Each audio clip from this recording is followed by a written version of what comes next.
Ipagdarasal ko ang kaluluwa mo, Teresa. Isipin mo na lang na ang lahat ng ito ay sakripisyo para sa danggal ng ating pamilya at para sa kinabukasan ng dinadala mo.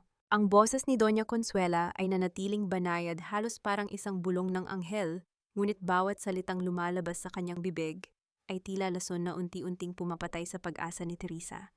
Narinig niya ang tuyot na tunog ng susi na umikot sa trangka ng pinto. Isang malamig at pinal na tunog. Ang pinto ng sauna na gawa sa makapal na kahoy at salamin ay naging pader na naghihiwalay sa kanya sa mundo ng mga nabubuhay. Sa loob ng maliit at masikip na silid ang hangin ay nagsisimula ng uminit. Tumingala si Teresa, ang kanyang mga mata ay naniningkit dahil sa pawis na humahapdi sa kanyang paningin. Sa kanyang kandungan, hawak pa rin niya ang isang maliit na baru-baruan, isang puting damit para sa sanggol na kanina lamang ay matiyaga niyang tinatambalan ng burda. Ang bawat tahi ay alay niya para sa anak na 9 na niyang hinihintay. Sa kabilang dulo ng silid, ang digital display ng sauna ay nagpapakita ng 45 degree at ang pulang ilaw nito ay tila isang mapanuyang mata na nakatingin sa kanyang bawat paghinga. Mama, please buksan niyo ang pinto. Hindi ako makahinga ng maayos. Sigaw ni Teresa habang ang kanyang isang kamay ay pilit na kinakapa ang makinis na salamin ng pinto. Ang baby mama, maawa kayo sa apo nyo. Apo Teresa Hija, huwag tayong maging emosyonal. Muling narinig ang boses ni Consuela mula sa labas, kalmado at tila nagpapaliwanag lamang ng isang simpleng utos sa katulong. Alam nating dalawa na ang lupang pamana ng tatay mo, ang tanging makakapagligtas sa mansyong ito. Kung pinirmahan mo lang sana ang deed of transfer nang maaga, hindi tayo abot sa ganito.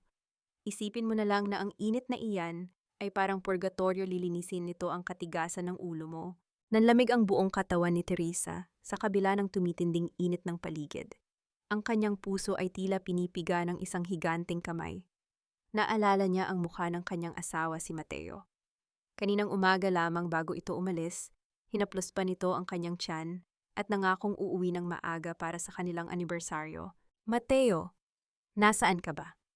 Bulong niya, ang kanyang tinig ay nanginginig. Sa gitna ng pagkahilo, pilit niyang kinuha ang kanyang cellphone sa bulsa ng kanyang duster. Ngunit sa halip na tawag mula sa asawa, isang notification mula sa social media ang bumungad sa kanya. Isang larawan, nakakapost lang si Mateo, nakasuot ng sunglasses, nakangiti ng abot tainga habang nakayakap sa isang batang babae sa pampang ng isang asul na dagat. Ang caption ay tila isang sampal sa kanyang muka. Finally, some peace and freedom, away from the toxicity. Ang phone ay dahan-dahang nalaglag mula sa kanyang nanginginig na mga daliri, tumalbog sa sahig na kahoy, bago tuluyang namatay ang screen. Ang sakit sa kanyang puso ay higit pa sa hapdi ng init na dumidikit sa kanyang balat. Ang lalaking pinagkatiwalaan niya ng kanyang buhay, ang lalaking ipinaglaban niya laban sa sarili niyang ama, ay nandoon nagsasaya, habang siya ay unti-unting niluluto sa loob ng impyernong ito. Alam ba ito ni Mateo, mama? Tanong ni Teresa, ang kanyang boses ay naging pause at halos hindi na lumalabas sa kanyang lalamunan. Narinig niya ang isang mahinang tawa mula sa labas. Si Mateo pa ba, Teresa? Siya ang bumili ng bagong lock ng pintong iyan bago siya umalis para sa kanyang business trip. Sabi niya sa akin, maikaw na ang bahala sa kanya. Pagod na akong makita ang pagmumukha niyang parang laging biktima.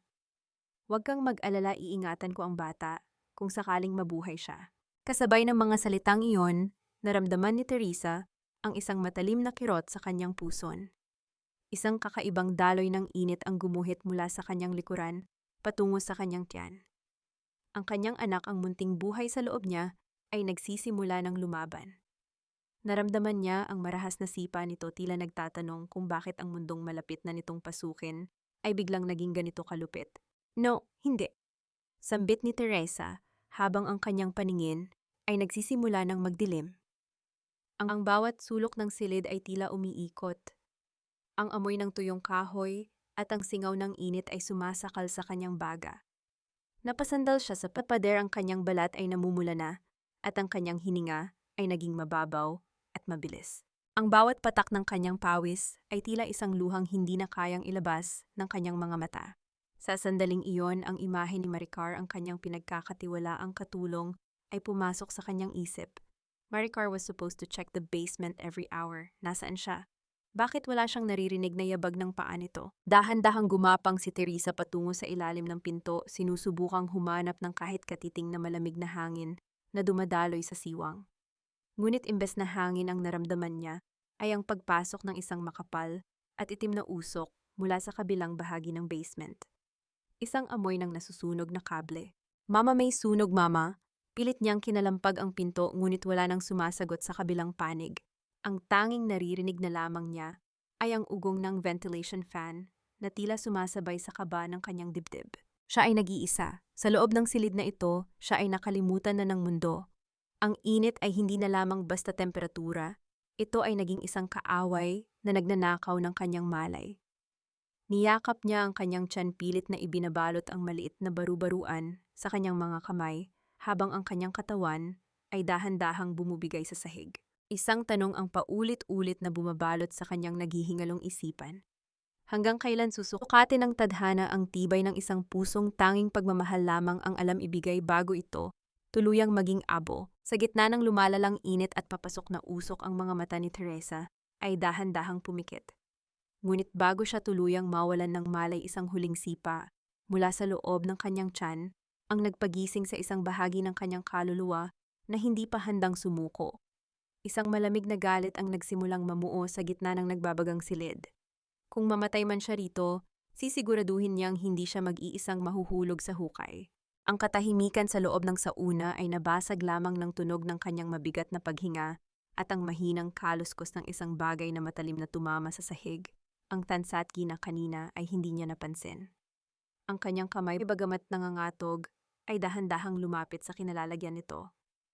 Nakahanda na ba ang mundo sa oras na magbukas ang pintong ito at lumabas ang isang babaeng binuo mula sa apoy ng pagtataksil? Ate, pasensya na, kailangan ko lang talagang gawin ito para sa pamilya ko. Ang boses na yon ang boses na madalas ay nagpapakalma kay Teresa. Tuwing siya ay pagod, ay tila isang kutsilyong dahan-dahang humihiwa sa kanyang huling pag-asa. Sa gitna ng malabong paningin, dahil sa tumatagas na pawis aninag ni Teresa, ang mukha ni Maricar sa kabila ng salamin. Hawak nito ang isang makapal na sobrang kulay kape, at sa kabilang kamay ang kulay gintong cellphone ni Teresa na kanina lamang ay nahulog sa sahig. Maricar, bakit? Hirap na tanong ni Teresa. Itinukod niya ang kanyang mga nanginginig na palad sa mainit na kahoy ng dingding. Tinuring kitang kapatid. Pinagamot ko ang nanay mo. Pinag-aral ko ang mga kapatid mo. Bakit mo ito ginagawa sa akin? Hindi makatingin ng direkta si Maricar. Ang kanyang mga daliri ay mahigpit na nakakapit sa sobrang puno ng pera ang kabayaran ni Doña Consuela para sa kanyang katapatan. Ang pera po kasi, ate, madaling maubos, pero ang utang na loob kay Doña Consuela habang buhay.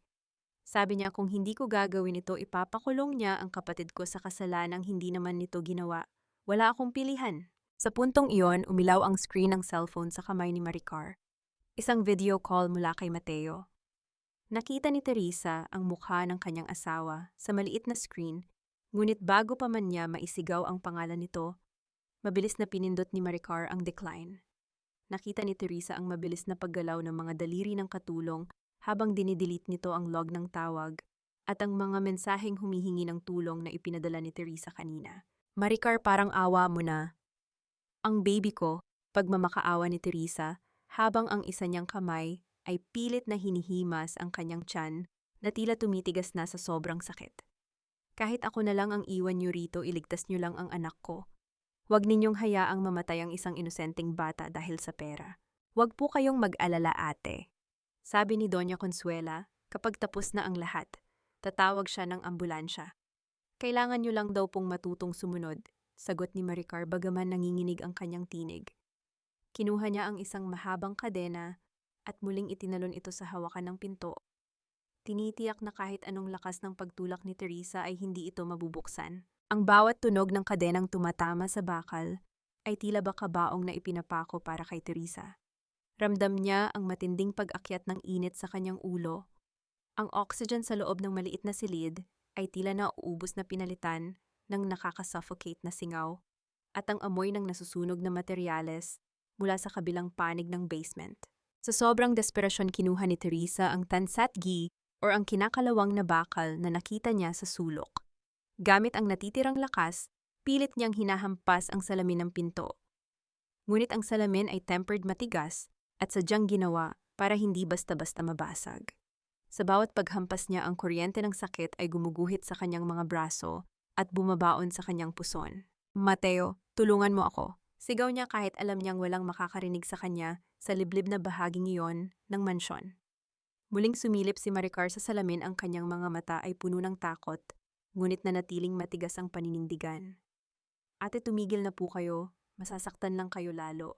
Isipin niyo na lang po na ito ang kabayaran sa lahat ng pagmamalaki niyo sa pamilyang ito.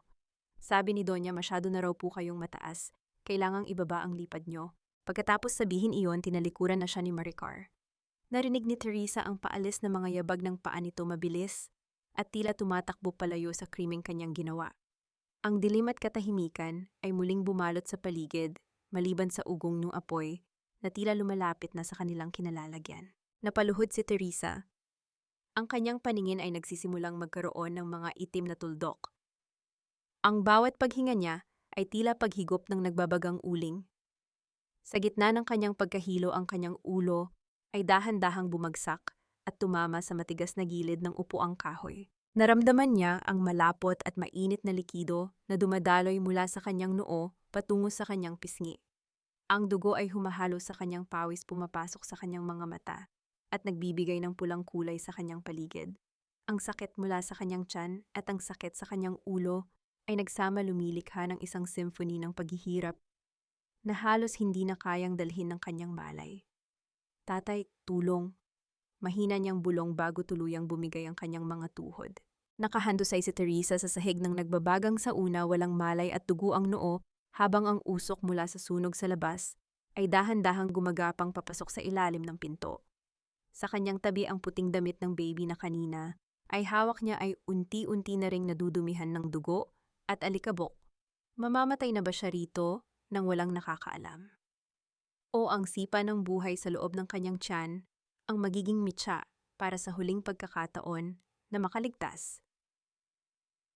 Ipanalangin natin na gabayan ng Panginoon ang kaluluwa ng mga nawawala dahil sa mundong ito, ang tanging sandigan natin ay ang katotohanan at ang ating dangal. Ang boses ni Doña Consuela ay umaalingaw-ngaw sa malawak na sala ng mansyon, kasing dulas ng pelus ngunit kasing lamig ng marmol. Nakaupo siya ng tuwid, hawak ang kanyang mamahaling rosaryo, habang sa harap niya ay nakatayo ang isang lalaking may matatalas na mata at aura ng awtoridad. Ito si Lucas, ang abogadong kinuha niya upang ayusin ang mga legal na gusot ng pamilya, ngunit ang hindi alam ng matanda, ang lalaking ito ay may dalang sariling bagyo. Sa kabilang dako sa kailaliman ng mansyong yon, ang usok ay hindi na lamang basta amoy. Ito ay naging isang itim na kumot na dahan-dahang sumasakal sa bawat sulok ng basement. Si Teresa na nakahandusay sa sahig ng sauna ay nagising dahil sa isang mahapding sensasyon sa kanyang ilong. Ang bawat hininga niya ay parang paglunok ng bubog.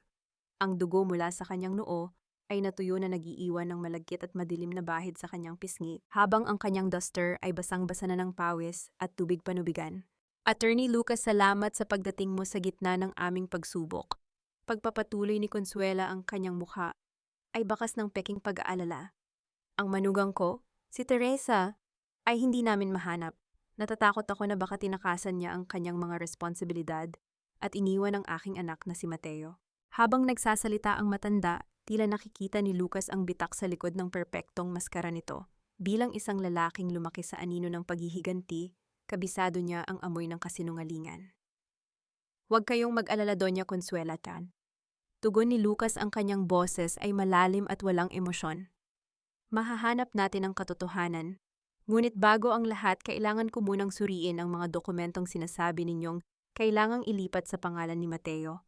Naglakad si Lucas patungo sa bintana at doon sa labas ng mansyon, nakita niya ang mga kapitbahay, ang mga marites na pinangungunahan ng pamilya Santos.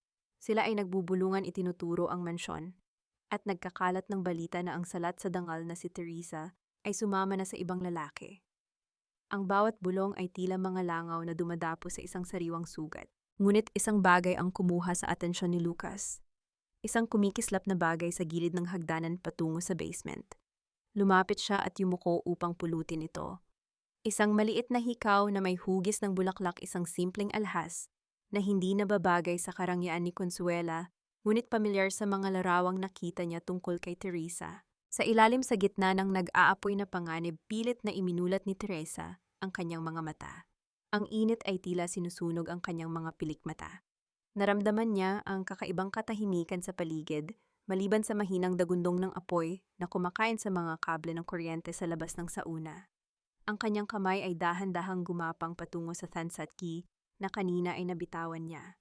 Anak, lalaban tayo, bulong ni Teresa sa kanyang isipan dahil wala na siyang boses na mailabas. Ang kanyang puso ay tumitibok ng mabilis, tila isang tambol na nagbababala ng paparating na katapusan.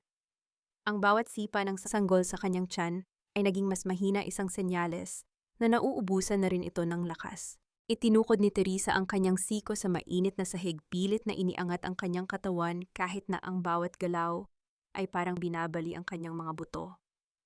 Nakita niya ang usok na pumapasok sa siwang ng pinto at alam niyang hindi na siya mamatay sa init, mamatay siya sa suffocation bago pa man siya mahanap ng sinuman. Samantala sa itaas naramdaman ni Lucas ang isang kakaibang panginginig sa kanyang sikmura. Ang amoy ng nasusunog na plastic ay dahan-dahang umaabot sa kanyang pangamoy. Tumingin siya kay Consuela na abala sa pag-aayos ng kanyang rosaryo, tila walang nararamdamang kakaiba.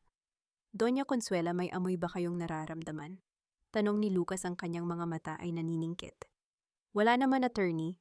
Baka guni-guni mo lang dahil sa pagod man. Sagot ng matanda nang hindi tumitingin.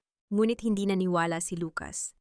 Sinundan niya ang kanyang kutob at naglakad patungo sa pinto ng basement. Ang bawat hakbang niya sa makinis na sahig ay tila isang pagbilang ng mga huling sandali ni Teresa. Nang hawakan niya ang trangka ng pinto, naramdaman niya ang init na nagmumula sa kabilang panig. Attorney, saan ka pupunta? Sigaw ni Consuela, ang kanyang boses ay biglang naging matalas at puno ng babala. Hindi siya pinansin ni Lucas. Pinihit niya ang hawakan, ngunit ito ay nakakunsi. Sa sandaling iyon, isang malakas na tunog ng pagsabog ng kuryente ang narinig mula sa kailaliman, kasunod ng pagyanig ng sahig. Ang lahat ng ilaw sa stasyon ay sabay-sabay na namatay, iniwan sila sa gitna ng madilim at nakakatakot na katahimikan. Sa loob ng sauna, ang huling nakita ni Teresa, bago muling magdilim ang kanyang mundo, ay ang paglamlam ng pulang ilaw ng digital display. Ngunit sa pagkakataong ito, hindi takot ang namayani sa kanya. Kinuha niya ang lahat ng kanyang natitirang lakas. Itinaas ang bakal na hawak niya at sa isang huling desperadong pagkakataon, inihampas niya ito sa salamin ng pinto. Ang tunog ng nababasag na salamin ay tila isang sigaw ng paglaya na umalingaw-ngaw hanggang sa pandinig ni Lucas sa itaas. Sapat na ba ang lakas ni Lucas upang suwayin ang utos ng makapangyarihang Donya, o mahuhuli na ang lahat para sa mag-ina na unti-unti nang nilalamon ng dilim at usok? Wala talagang utang na loob ang babaeng iyan. Akalain mo iniwan ng asawang nagpapakapagod magtrabaho para lang sumama sa kung sinong lalaki. Ang boses ni Aling Mirna, ang pasimuno ng mga marites sa labas ng bakod, ay malinaw na umabot sa loob ng mansyon sa kabila ng katahimikan ng gabi. Ang kanyang mga salita ay tila mga latigo na humahagupit sa karangalan ni Teresa, kahit na ang huli ay kasalukuyang nakikipagbuno sa kamatayan. Sa labas, ang mga kapitbahay ay abala sa pag-scroll sa kanilang mga cellphone, pinagpipistahan ang mga malisyosong post tungkol sa pagtakas ng nagdadalang taong asawa ni Mateo. Sa loob ng basement, ang tunog ng nabasag na salamin ay sinundan ng isang nakakabinging katahimikan. Ang kamay ni Teresa ay dumanas ng malalalim na hiwa mula sa matatalas na bubog, at ang bawat patak ng kanyang dugo ay humahalo sa itim na uling sa sahig. Ngunit wala siyang nararamdamang hapdi sa kanyang balat. Ang tanging nararamdaman niya ay ang nagbabagang hangin na pumasok sa loob ng sauna mula sa basement na nilalamon na ng apoy. Anak, kaunti na lang, pabulong na daing ni Teresa. Ang puting baru-baruan na kanina ay maayos niyang binuburdahan ay ginamit niya ngayon upang ibalot sa kanyang nasugatang kamay. Ang puting tela ay mabilis na naging kulay pula, isang mantsa na tila sumisimbolo sa pagtatapos ng kanyang kawalang malay. Sa itaas ng hagdan, hinarangan ni Doña Consuela ang daan ni Lucas. Ang mukha ng matanda ay hindi na nagpapakita ng banal na imahe. Sa halip, ang kanyang mga mata ay nanlilisik sa galit at takot. Attorney, I am telling you, wala kang karapatang pumasok sa pribadong bahagi ng aking mansyon. You are just a lawyer, not a policeman. Sigaw ni Consuela, ang kanyang boses ay nanginginig sa pagpipigil. Baka kung ano pa ang makita mo riyan at gawan mo ng kwento. My family's reputation is at stake. Tumingin si Lucas nang diretso sa mga mata ng matanda. Reputasyon ba ang inaalala niyo, Doña Consuela, o ang katotohanang may itinatago kayo sa silong na ito? I can smell the smoke and I heard a glass shatter. Kung may mangyaring masama sa loob ng pamamahay na ito, hindi lang lisensya ko ang itataya ko, sisiguraduhin kong mabulok kayo sa kulungan. Hindi na naghintay ng sagot si Lucas. Gamit ang kanyang balikat, buong lakas niyang binalibag ang pintong kahoy na humaharang sa basement. Ang tunog ng pagkakasira ng trangka ay umalingaw-ngaw sa buong pasilyo. Sa kanyang pagpasok, bumungad sa kanya ang makapal na usok na tila isang dambuhalang hayop na naghihintay na manakmal. Sa ibaba, pilit na gumagapang si Teresa palabas ng butas na ginawa niya sa pintong salamin. Ang mga bubog ay nabaon sa kanyang mga tuhod at siko, ngunit ang instinct ng isang ina ay mas matimbang kaysa sa anumang sakit. Nang tuluyan siyang makalabas sa sauna, ang init ng basement ay lalong tumindi. Ang mga luma at tuyong kagamitan sa paligid ay mabilis na nagliliyab. Sa gitna ng usok, nakita ni Teresa ang isang anino. Akala niya ay si Mateo, ang kanyang asawa na inaasahan niyang darating upang iligtas siya. Mateo, titi, nandito ako. Mahina niyang tawag, ang kanyang puso ay saglit na napuno ng pag-asa. Ngunit nang humawi ang usok, hindi ang mukha ni Mateo ang kanyang nakita. Isang pares ng mga mata na puno ng puot at pagkagulat ang tumitig sa kanya. Si Maricar iyon na bumalik pala upang kunin ang kanyang naiwang sobre ng pera malapit sa sauna. Ang katulong ay napaatras, ang kanyang mukha ay namumutla habang nakikita ang duguang anyo ng kanyang among akala niya ay patay na. Ate Teresa, bakit buhay ka pa? Ang tanong ni Maricar ay tila isang sumpa na binitawan sa gitna ng apoy. Bago pa makasagot si Teresa, isang bahagi ng kisame na gawa sa kahoy ang bumigay dahil sa tindi ng apoy. Ang nagbabagang troso ay bumagsak sa pagitan nilang dalawa, na lumikha ng isang pader ng apoy na naghihiwalay sa biktima at sa nagkanulo sa kanya. Tulong Attorney Lucas, may tao rito. Ang sigaw ni Lucas mula sa itaas ng hagdan ay nagbigay ng huling lakas kay Teresa. Ngunit sa sandaling iyon, ang huling sipa ng sanggol sa kanyang tiyan ay naging isang matinding hilab. Pasigaw si Teresa sa sakit, isang sigaw na hinaluan ng puot at desperasyon. Ang kanyang panubigan ay tuluyan ng pumutok at sa gitna ng naglalagablab na basement, naramdaman niya ang pagbaba ng kanyang anak. Hindi dito, wag dito, pagsusumamo niya sa langit habang ang kanyang katawan ay dahan-dahang bumubigay sa gitna ng usok at apoy. Cliffhanger, habang pilit na inaabot ni Lucas ang kinalalagyan ni Teresa sa gitna ng apoy, isang armadong lalaki ang biglang lumitaw sa likuran ni Lucas at itinutok ang isang baril sa kanyang ulo. Sino ang lalaking ito at hahayaan ba niyang mamatay ang mag-ina sa loob ng nagbabagang basement? Bitawan mo ang pintong iyan, attorney. Hindi ito ang laban mo at mas lalong hindi ito ang kamatayan mo. Ang malamig na dulo ng bakal ay dumiin sa likod ng ulo ni Lucas. Ang boses na iyon ay galing kay Rodolfo, ang matagal ng driver at tapat na tagapaglinis ng mga dumi ni Doña Consuela. Sa dilim ng pasilyo, ang tanging nagbibigay ng liwanag ay ang orange na anino ng apoy na sumisilip mula sa siwang ng pinto ng basement. Nanigas si Lucas, ngunit ang kanyang mga mata ay nanatiling nakatitig sa makapal na usok sa ibaba. Sa gitna ng naglalagablab na ingay ng apoy, naririnig niya ang mahihinang daing isang boses ng babaeng tila binubura na ng hangin. Rodolfo, ibaba mo ang baril. Mahinahong utos ni Lucas, bagaman ang kanyang puso ay tumitibok ng mabilis laban sa kanyang tadyang. Hindi mo gustong madagdagan ang kaso niyo ng murder. Alam nating dalawa na utos lang ito ng matandang iyan. Wala akong pakialam sa batas, attorney. Sagot ni Rodolfo, ang kanyang tinig ay walang bahid ng pag-aalinlangan. Ang utos ni Donya ay batas sa akin, at ang sabi niya walang dapat lumabas na buhay sa basement na ito. Sa ibaba, sa gitna ng impyerno ng usok at apoy, nakaluhod si Teresa. Ang bawat sentimetro ng kanyang balat ay tila tinutusok ng libu-libong karayom dahil sa tindi ng init. Ang kanyang paningin ay malabo na, ngunit nakikita niya ang figura ni Maricar sa kabilang panig ng naglalagablab na troso. Ang katulong ay nakasandal sa pader, umiiyak at yakap ang sobre ng pera na naging mitya ng kanyang kaluluwa. Ate Teresa, patawad. Sigaw ni Maricar, ang kanyang boses ay nanginginig sa takot. Hindi ko akalaing magkakagulo ng ganito. Gusto ko lang naman ng pera para sa operasyon ni nanay. Tiningnan siya ni Teresa isang tingin na puno ng hapis at pagkaawa. Sa gitna ng kanyang sariling kamatayan, nakita ni Teresa ang trahedya ng isang taong nabulag ng pangangailangan. Ngunit ang sakit sa kanyang puson ay muling humugot ng isang malakas na daing mula sa kanyang tuyot na labi. Ang anak ko, Maricar, tulungan mo ang anak ko, unggal ni Teresa. Ang kanyang mga daliri ay bumaon sa mainit na semento ng sahig. Naramdaman niya ang isang matinding pressure ang kanyang sanggol ay hindi na makapaghintay. Ang bata ay gustong kumawala mula sa nagbabagang sinapupunan ng kanyang ina. Sa itaas hindi natinag si Lucas. Alam niyang bawat segundo ay katumbas ng buhay ni Teresa. Sa isang mabilis at peligrosong galaw ginamit niya ang kanyang siko upang binalibag ang braso ni Rodolfo habang sabay na itinulak ang pinto ng basement. Ang matalas na tunog ng pagkasa ng barel ay bumasag sa ingay ng naglalagablab na apoy. Ngunit bago pa man makakalabit ni Rodolfo ang gatilyo, isang malakas na sigaw mula sa labas ng mansyon ang nakakuha ng atensyon ng lahat. Teresa, anak ko. Ang boses ni Don Tomas, ang ama ni Teresa. Ang matanda ay dumating na kasama ang mga bumbero at ilang mga pulis na pilit na binabasag ang trangka ng gate ng mansyon.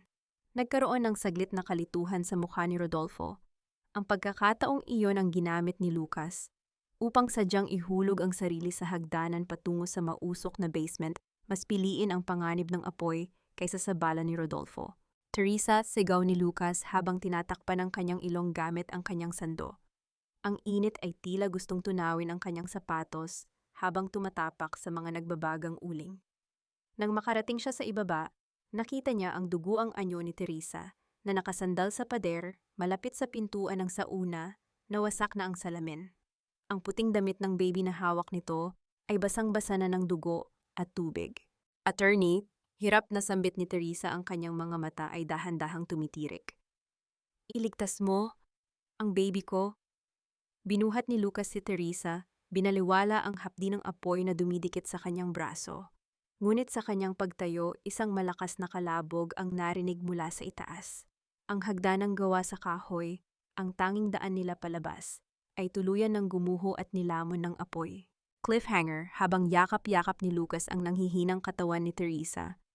Nakita niya ang usok na lalong kumakapal at ang tanging lagusan ay sarado na ng mga nagbabagang troso. Sa gitna ng desperasyon, naramdaman ni Lucas ang kamay ni Teresa na humawak ng mahigpit sa kanyang braso. At sa isang mahinang bulong, sinabi nito ang isang lihim na code, ang alarm, sa ilalim ng tile. Ano ang ibig sabihin ng code na ito?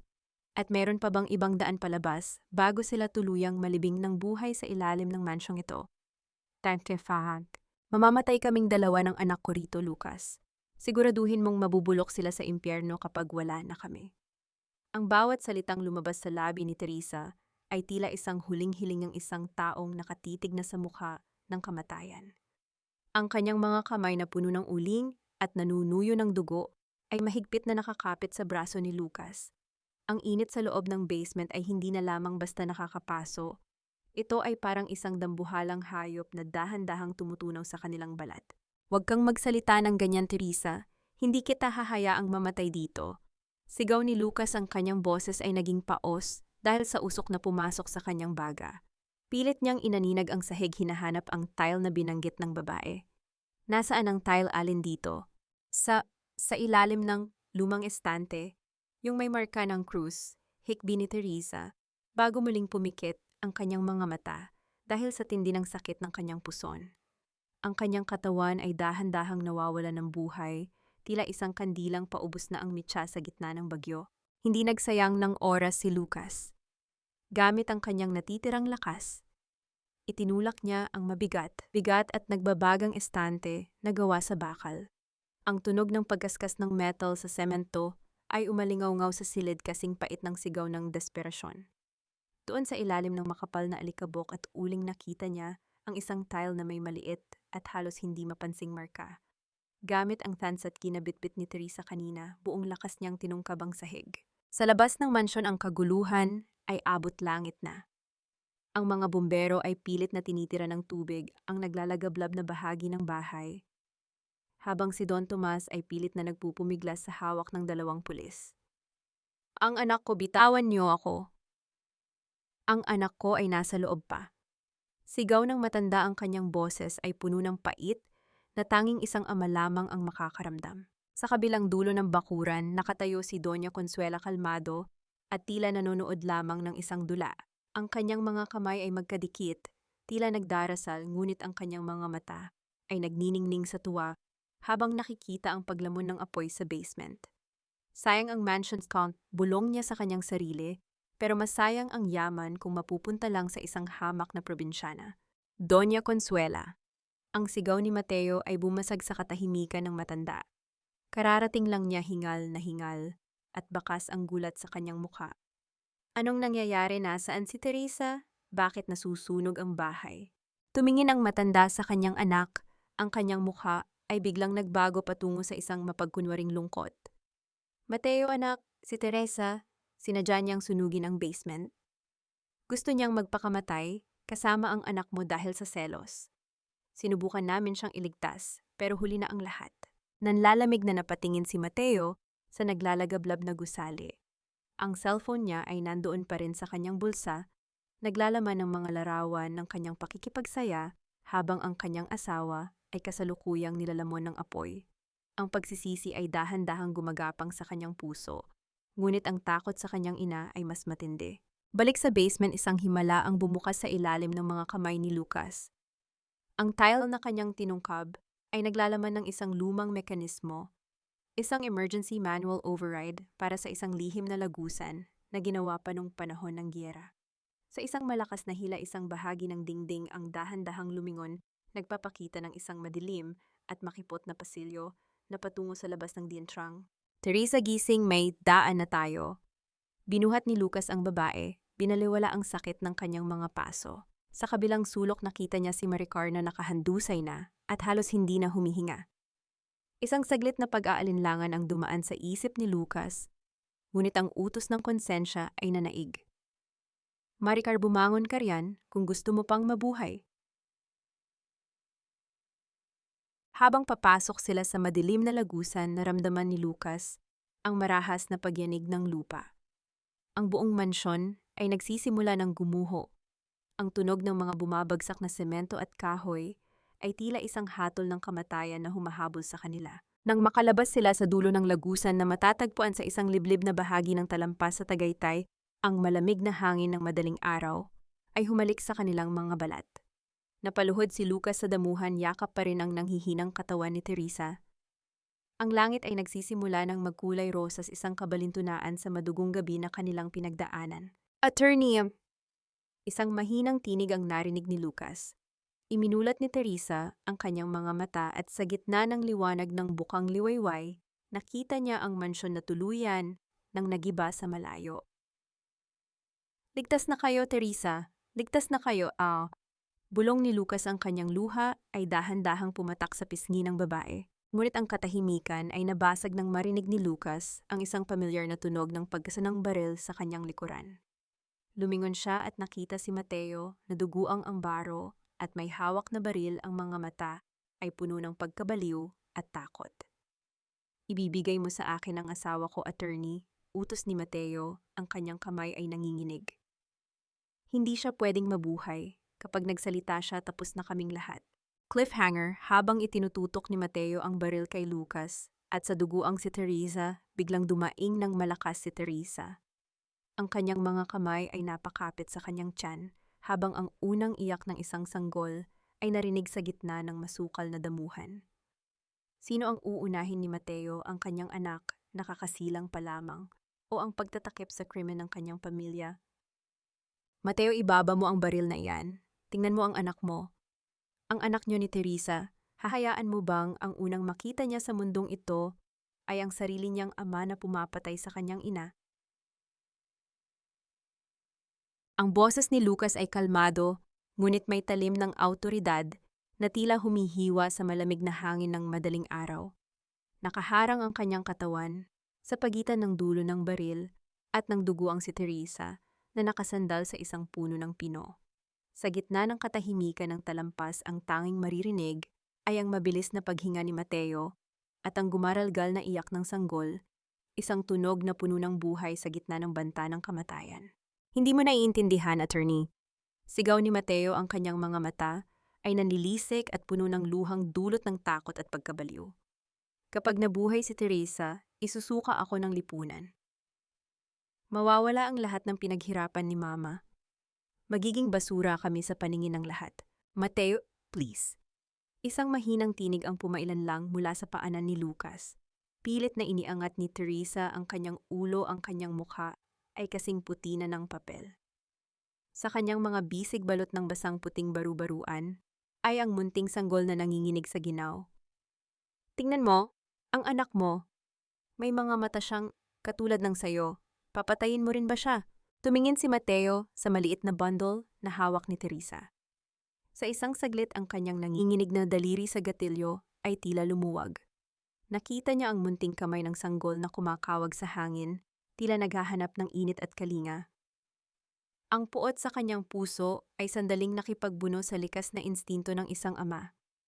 Ngunit ang anino ni Doña Consuela ay tila nakabantay sa kanyang likuran, bumubulong ng mga salitang puno ng lason tungkol sa yaman at kapangyarihan.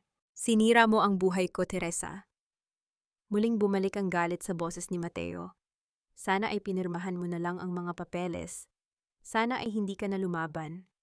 Hindi ang lupang iyon ang sumira sa iyo, Mateo. Ang sarili mong kahinaan at ang kasakiman ng nanay mo ang pumatay sa kung anumang kabutihan ang meron ka. Sagot ni Lucas, habang dahan-dahan siyang humahakbang palapit sa lalaki. Ibigay mo sa akin ang baril. May pagkakataon ka pang itama ang lahat. Isipin mo ang anak mo. Huwag kang lalapit, isang hakbang pa, attorney. Tatapusin ko na kayong dalawa. Ang boses ni Mateo ay naging matinis, isang senyales na malapit na siyang bumigay sa tindi ng pressure. Sa sandaling iyon, ang tunog ng mga sirena ng pulis ay nagsimulang umalingaw-ngaw mula sa paanan ng bundok. Ang mga asul at pulang ilaw ay kumikislap sa malayo, tila mga bituing nagbababala ng paparating na hustisya. Ang takot sa mukha ni Mateo ay napalitan ng ganap na desperasyon. Biglang naramdaman ni Lucas ang isang marahas na paggalaw mula sa likuran. Si Maricar, na akala nila ay tuluyan ng nawalan ng malay, ay pilit na bumangon at sumigaw ng buong lakas. Mateo, huwag patawad, Ate Teresa, patawad. Dahil sa gulat sa biglang sigaw ni Maricar, pumikit si Mateo at hinigpitan ang kapit sa baril. Isang matalim na tunog ng pagputok ang bumasag sa katahimikan ng madaling araw, kasunod ng isang nakakangilong katahimikan. Nanigas ang lahat. Ang usok mula sa baril ay dahan-dahang humalo sa hamog ng Tagaytay. Dahan-dahang napatingin si Lucas sa kanyang sariling katawan, pagkatapos ay kay Teresa. Ang babae ay nananatiling nakayakap sa kanyang anak, ang kanyang mga mata ay nanlalaki sa gulat. Ngunit hindi si Teresa ang natamaan. Sa gilid ng talampas, dahan-dahang bumigay ang mga tuhod ni Mateo. Ang kanyang kamay ay nakahawak sa kanyang sariling dibdib, kung saan ang isang mantsa ng pulang dugo ay mabilis na kumakalat sa kanyang mamahaling polo shirt. Sa likuran niya nakatayo si Rodolfo, ang driver na tapat kay Consuela, hawak ang isang sniper rifle mula sa madilim na bahagi ng kagubatan. Sabi ni Donya, walang dapat maging saksi, kahit ang sarili niyang dugo. Ang malamig na boses ni Rodolfo ay nagmula sa kadiliman bago ito mabilis na naglaho sa gitna ng mga puno. Nalaglag ang baril mula sa kamay ni Mateo habang siya ay dahan-dahang natutumba sa damuhan. Ang kanyang mga mata ay nakatitig sa langit, tila naghahanap ng kapatawaran sa huling sandali ng kanyang buhay. Mama, ang huling bulong na lumabas sa kanyang labi bago tuluyang nawala ang liwanag sa kanyang paningin. Cliffhanger, habang patakbong lumalapit si Don Tomas at ang mga pulis, sa kinalalagyan nila naramdaman ni Lucas ang biglang pagbigat ng katawan ni Teresa. Ang babae ay tuluyan ng nawalan ng malay at ang sanggol sa kanyang bisig ay biglang tumigil sa pag-iyak. Sa gitna ng dugo ang damuhan, muling bumalik ang katahimikan, isang katahimikang mas nakakatakot kaysa sa anumang putok ng baril. Mabubuhay pa ba ang mag-ina pagkatapos ng madugong pagtataksil na ito, o tuluyan na silang lalamunin ng dilim ng gabi? Taka. Ang katahimikan ng isang sanggol sa gitna ng madugong parang ay ang pinakamatinding ingay na sumusugat sa kaluluwa ng isang tao. Huwag ngayon, bata, lumaban ka. Bulong ni Lucas ang kanyang boses ay nanginginig habang dahan-dahang kinukuha ang sanggol mula sa nanlalamig na bisig ni Teresa. Ang munting balat ng bata ay nagsisimula ng magkulay asul dahil sa lamig ng madaling araw at sa trauma ng mabilis na panganganak.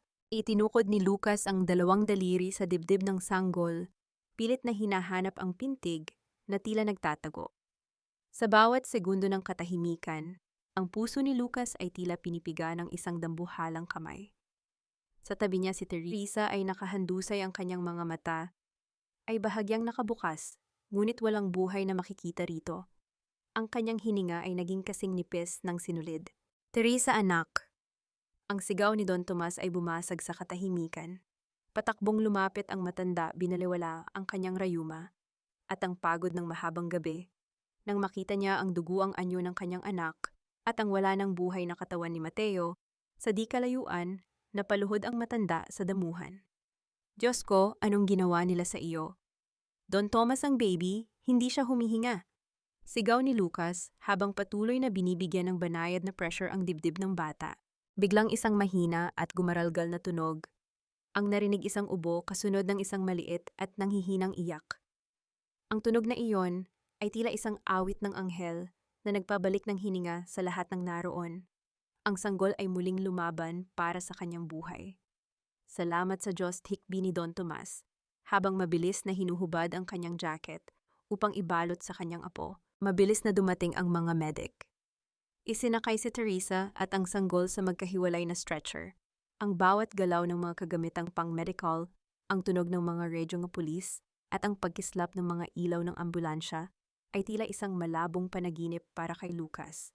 Nanatili siyang nakatayo sa gitna ng parang ang kanyang mga kamay ay puno ng dugo-dugo ni Teresa, dugo ng sanggol, at dugo ni Mateo. Sa kabilang dulo ng dintrang sa harap ng nagbabagang guho ng mansyon, nakatayo si Doña Consuela. Wala siyang suot na sapin sa paa. Ang kanyang mamahaling bestida ay may mantsa ng abo at ang kanyang buhok ay gulo-gulo.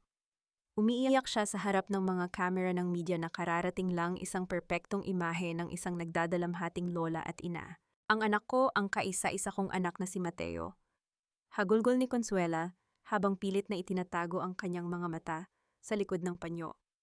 Pinatay siya ng asawa niya, sinunog ni Teresa ang bahay, at pinatay ang anak ko dahil sa selos hustisya para sa anak ko. Ang mga marites na kanina ay nagbubulungan sa gilid ay lalong naging maingay. Ang bawat salita ni Consuela ay tila apoy na kumalat sa social media. Sa loob lamang ng ilang minuto, ang biktima na si Teresa ay naging isang halimaw sa paningin ng publiko. Sa loob ng ambulansya, dahan-dahang iminulat ni Teresa ang kanyang mga mata.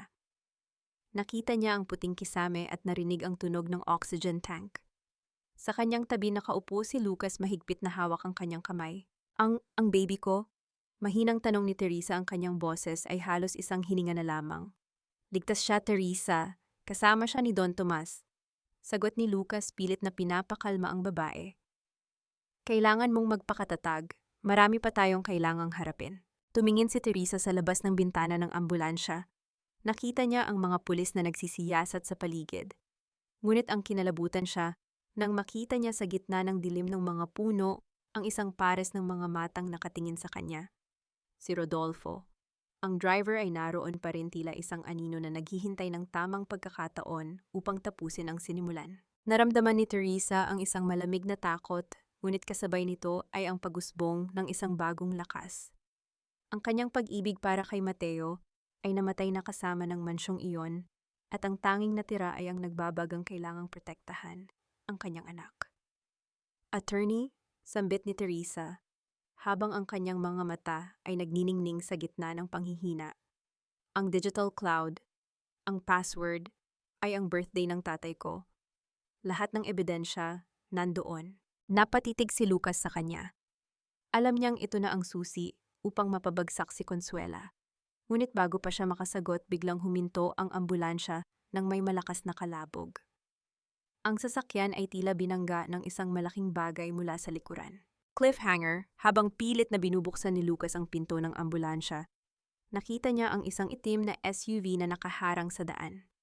Lumabas mula rito ang tatlong lalaking nakamaskara at ang isa sa kanila ay may hawak na isang dokumento na may selyo ng gobyerno.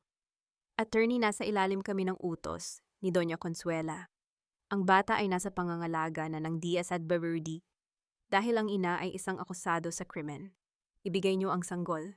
Paanong nakuha ni Consuela ang kapangyarihan sa loob lamang ng isang oras? At kaya bang protektahan ni Lucas ang mag-ina laban sa batas na ginagamit na ngayon bilang sandata? Kan, ibibigay mo ang bata, Teresa.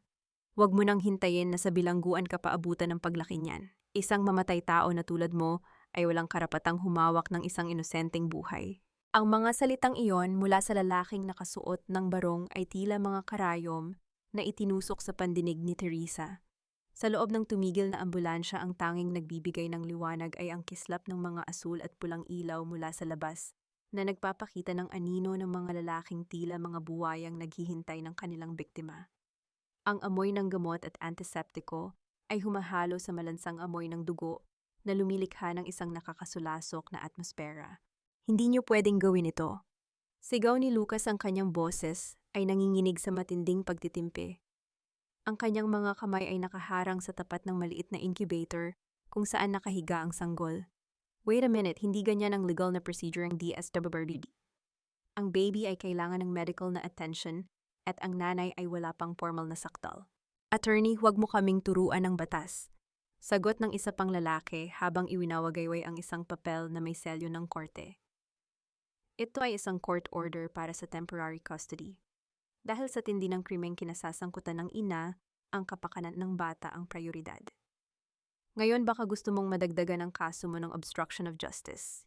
Naramdaman ni Teresa ang isang matinding panghihina sa kanyang buong katawan. Pilit niyang iniangat ang kanyang nanginginig na kamay, sinusubukang abutin ang incubator, ngunit ang kanyang mga kalamnan ay tila gawa sa basang papel. Ang bawat tibok ng kanyang puso ay isang pagsusumamo, bawat hininga ay isang dalangin. Pakiusap, mahina niyang bulong, ang kanyang mga mata ay puno ng luhang hindi na kayang pumatak dahil sa dehydration. Huwag ang anak ko, ako na lang, pakiusap. Ate Teresa, huwag kang mag-alala, hindi ko sila hahayaan. Bulong ni Lucas sa kanya bago ito muling bumaling sa mga lalaki. Hindi niyo ba nakikita ang baby ay kailangan ng gatas ng ina? You are putting this infant's life at risk. Isang malakas na tunog ng pagbukas ng pinto ng ambulansya ang narinig.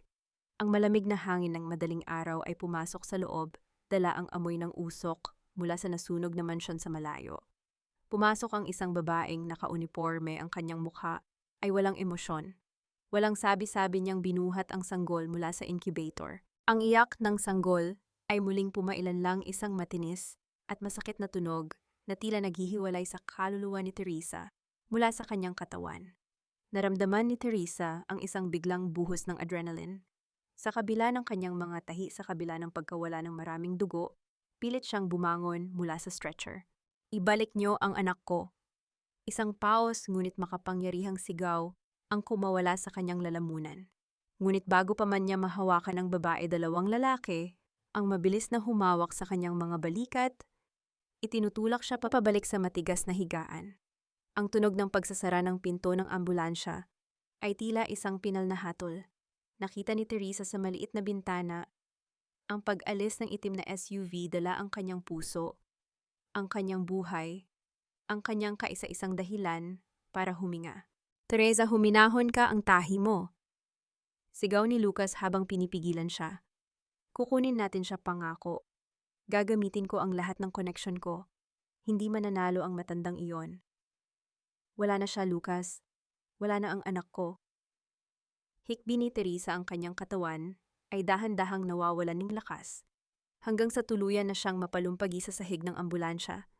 Ang kanyang mga kamay ay nakakapit sa kanyang tiyan na ngayon ay wala ng laman, tila isang lumbay na hindi na matatapos. Sa kabilang bahagi ng bayan, sa loob ng isang pribadong silid sa ospital, nakaupo si Doña Consuela.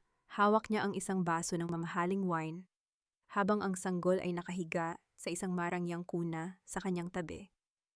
Ang mukha ng matanda ay walang bakas ng pagdadalamhati para sa kanyang anak na si Mateo. Tingnan mo, munting anghel, bulong ni Consuela, habang hinahaplos ang pisngi ng sanggol gamit ang kanyang daliring may malalaking hiyas. Ikaw ang susi sa lahat. Sa oras na mapapirma ko ang nanay mo sa waiver, ang lahat ng lupain ng pamilya mo ay magiging sa atin na. At ang nanay mo, hahayaan ko siyang mabulok sa kulungan na iniisip na patay ka na. Isang tawag ang natanggap ni Consuela. Ang boses ni Rodolfo ay narinig sa kabilang linya. Donya tapos na ang trabaho. Pero may problema, si Lucas. Masyado siyang maraming alam tungkol sa cloud storage ni Teresa. Huwag kang mag-alala, Rodolfo.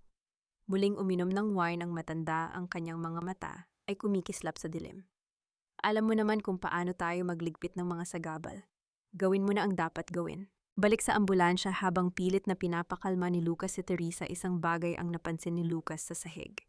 Isang maliit na memory card na tila nahulog mula sa bulsa ni Maricar nang tangkain nitong tumakas kanina. Mabilis itong pinulot ni Lucas at itinago sa kanyang medyas. Teresa, makinig ka sa akin. Pabulong na sabi ni Lucas, ang kanyang muka ay malapit sa tainga ng babae. Hindi pa tayo talo, may hawak akong alas, pero kailangan nating magpanggap na wala tayong alam. Hayaan nating isipin ni Consuela na kontrolado niya ang laro. Ngunit sa gitna ng kanilang pag-uusap, biglang nawalan ng kontrol ang driver ng ambulansya. Isang malakas na tunog ng pagkaskas ng gulong sa kalsada ang narinig kasunod ng isang marahas na pagbaliktad ng sasakyan. Cliffhanger, habang bumabaliktad ang ambulansya sa gilid ng talampas, ang huling nakita ni Teresa ay ang mukha ni Rodolfo na nakatayo sa gitna ng kalsada, hawak ang isang remote detonator. Sa gitna ng pag-ikot ng mundo, naramdaman ni Teresa ang isang huling mensahe sa kanyang isip. Kung ito na ang katapusan, sisiguraduhin niyang kasama niyang mamamatay ang lahat ng lihim ng mga Montenegro. Ngunit sa gitna ng pagkawasak, isang pamilyar na boses ang narinig niya sa kanyang radyo, isang boses na akala niya ay matagal nang nanahimik. Huwag kang bibitiw, Teresa. Nandito na ang katarungan, hindi kita pababayaan. Ang boses na iyon na nagmumula sa radyo ng naghihingalong ambulansya ay tila isang anghel na bumaba mula sa langit. Ito ang boses ni Don Tomas, hindi ang boses ng isang nanghihinang matanda, kundi ang boses ng isang ama na handang ilubog ang mundo sa apoy para sa kanyang anak.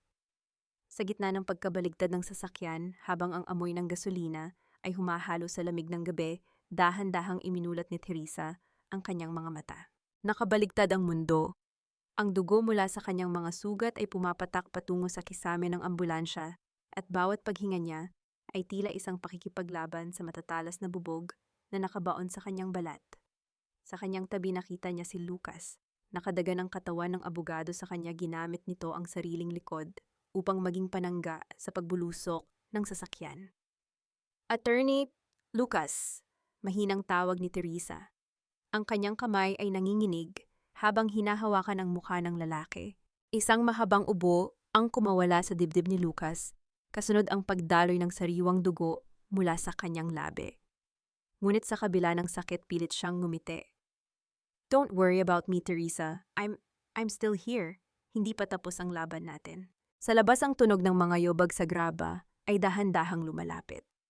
Ang kalansing ng mga nabasag na bubog sa ilalim ng mabibigat na bota ay nagpahiwatig ng pagdating ng panganib. Si Rodolfo.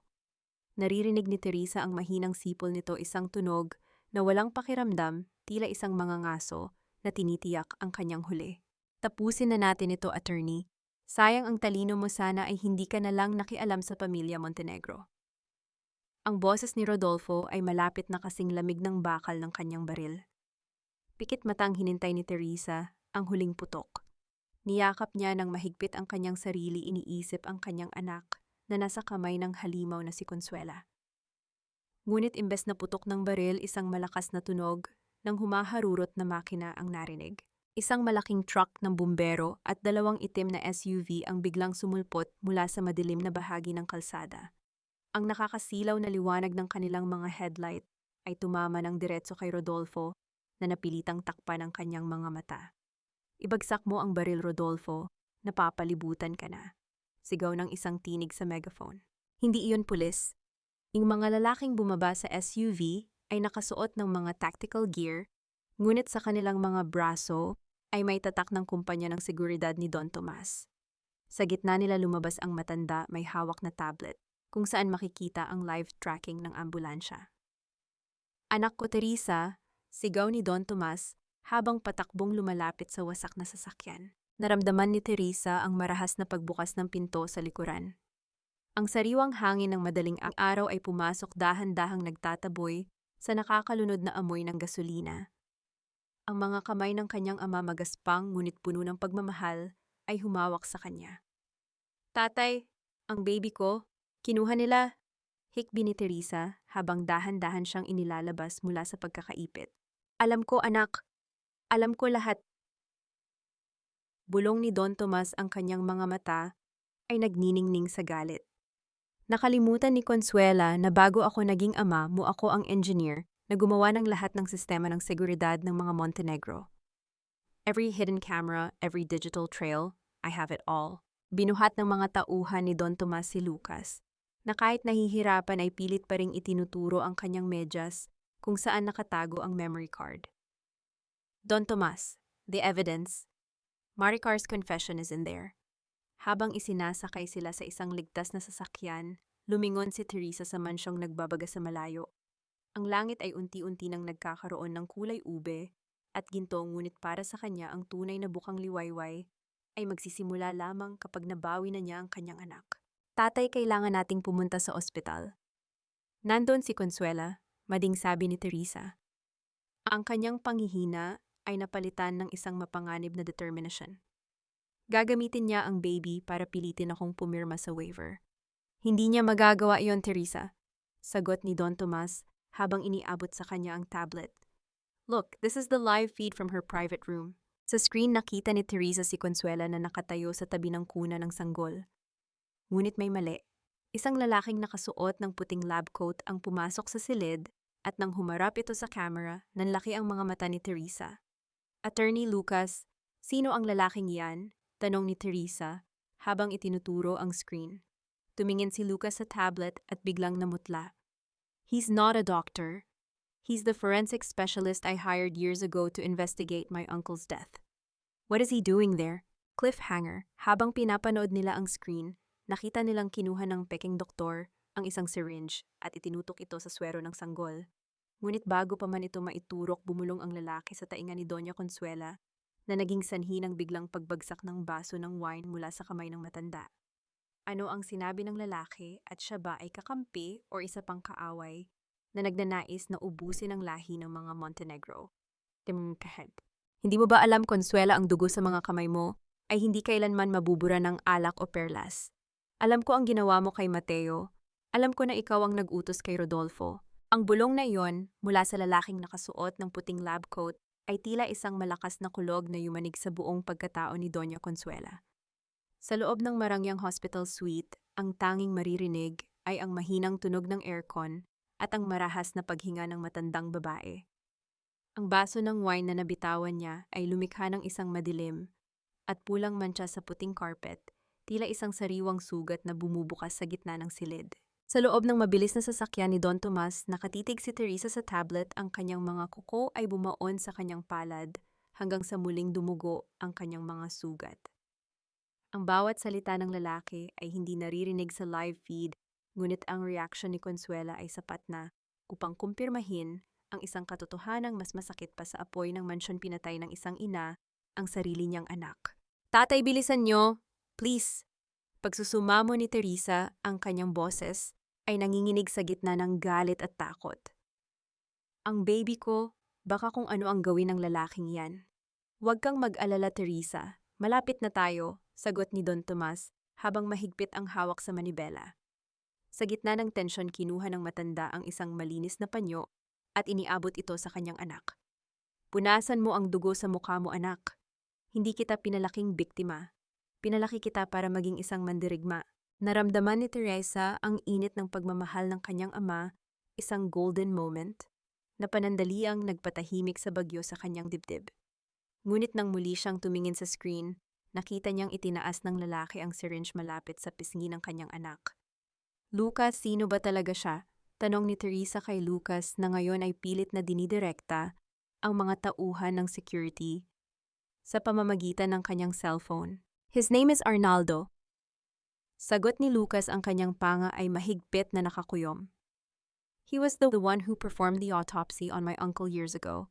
Consuela paid him to lie, but it seems like the conscience finally caught up, or he wants a bigger piece of the cake. He's dangerous because he has nothing to lose. Sa screen dahan-dahang lumingon si Arnaldo sa hidden camera na itinanim ni Don Tomas. Tila alam niyang may nanonood. Ngumiti siya, isang ngiting kasing lamig ng kamatayan, at dahan-dahang ibinaba ang syringe. Kinuha niya ang sanggol mula sa kuna, binuhat ito ng marahan, at nagsimulang maglakad patungo sa balkonahe ng suite. No, huwag, sigaw ni Teresa sa loob ng sasakyan, pilit na inaabot ang screen na tila ba mahahawakan niya ang lalaki. Doña Consuela, muling nagsalita si Arnaldo, at sa pagkakataong ito ay narinig na ang kanyang boses sa audio feed. I want the deed of sale for the Tagaytay property, signed and notarized, now. If not, this child will see if angels can really fly from the 10th floor. Napaluhod si Consuela sa sahig, ang kanyang mga kamay ay nakataas sa ere, nagmamakaawa. Ibibigay ko, lahat ibibigay ko, huwag lang ang bata, siya na lang ang natitira sa akin. Isang malakas na tunog ng pagpreno ang narinig nang huminto ang sasakyan ni Don Tomas sa harap ng ospital. Hindi na naghintay si Teresa na pagbuksan ng pinto. Sa kabila ng hapdi ng kanyang mga tahi at ang panghihina ng kanyang katawan, tumakbo siya patungo sa lobby, binaliwala ang mga nurse at guard na nagtatangkang humarang sa kanya. Teresa, sandali, sigaw ni Lucas habang sumusunod sa kanya, inika ang paa dahil sa sugat mula sa aksidente. Nang makarating sila sa tapat ng elevator, biglang tumunog ang fire alarm ng buong ospital. Ang mga tao ay nagsimulang magtakbuhan, palabas nagkakagulo at nagbubunuan. Ang usok, isang pamilyar at nakakatakot na amoy, ay nagsimulang lumabas mula sa itaas na palapag. Sinunog niya ang kwarto, bulong ni Lucas, ang kanyang mukha ay puno ng takot. He's using the fire as a distraction to escape with the baby. Cliffhanger, habang pilit na binubuksan ni Teresa ang pinto ng fire exit dahil hindi na gumagana ang mga elevator.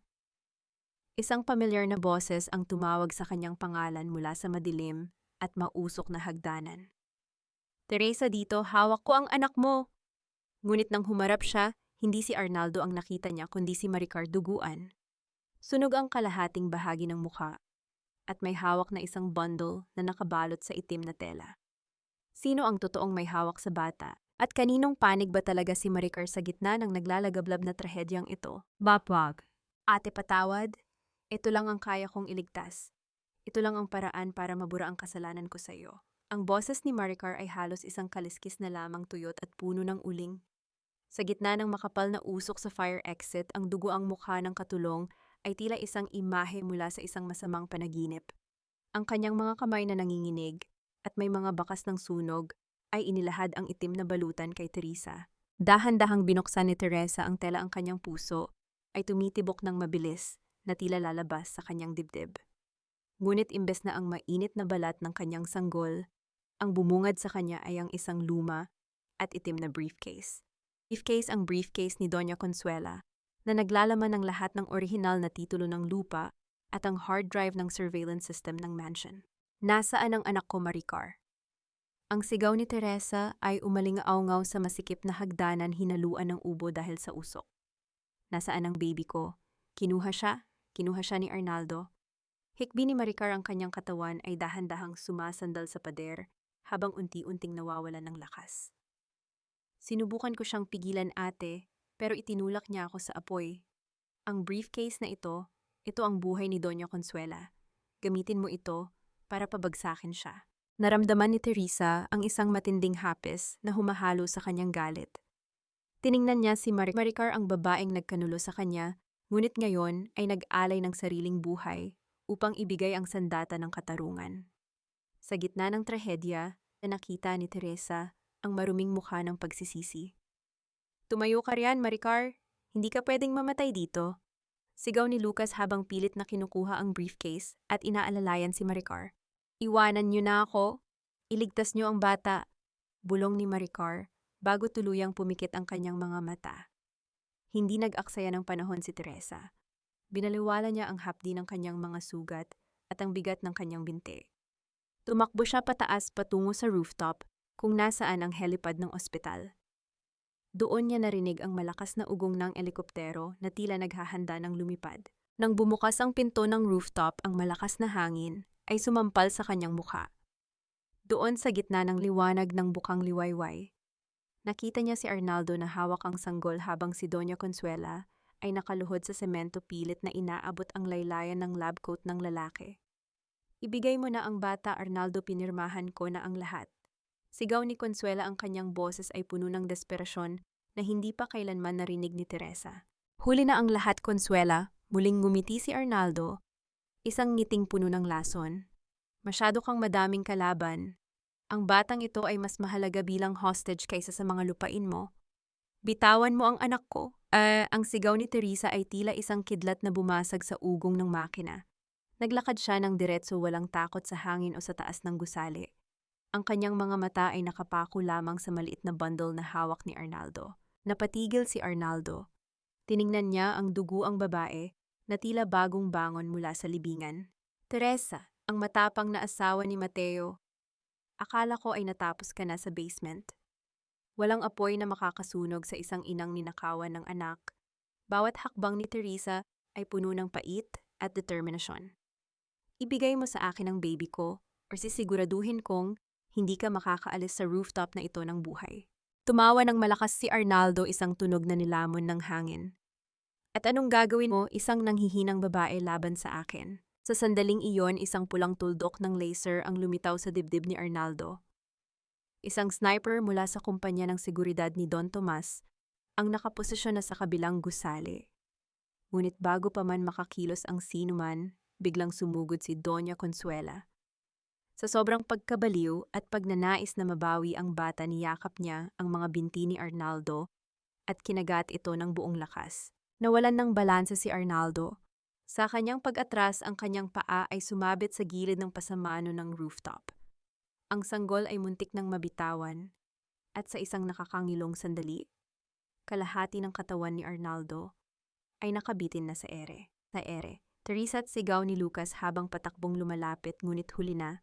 Isang malakas na tunog ng pagkaskas ng semento ang narinig habang pilit na kumakapit si Arnaldo sa pasamano gamit ang isang kamay, habang ang isa niyang kamay ay mahigpit pa ring hawak ang incubator ng sanggol na nakabitin sa ibabaw ng bangin ng 10 palapag. Cliffhanger. Habang nakabitin si Arnaldo sa gilid ng gusali, tumingin siya kay Teresa nang may mapanuyang tingin. Pumili ka, Teresa. Ang buhay ko para sa buhay ng anak mo. Kapag binitawan ko ang pasamanong ito, sasama ang anak mo sa pagbagsak ko. Ililigtas mo ba ang katarungan o ang iyong anak? Sino ang unang re-responde sa gitna ng hanging humahagupit, ang ina na handang tumalon o ang batas na naghihintay ng pagkakataong pumatay? Ibigay mo sa akin ang anak ko, Arnaldo. Huwag mong idamay ang isang inosenteng buhay sa kasalanan ng mga Montenegro. Ang tinig ni Teresa ay hindi na nanginginig. Sa gitna ng humahagupit na hangin mula sa helikoptero at ang makapal na usok na pumapaitaas.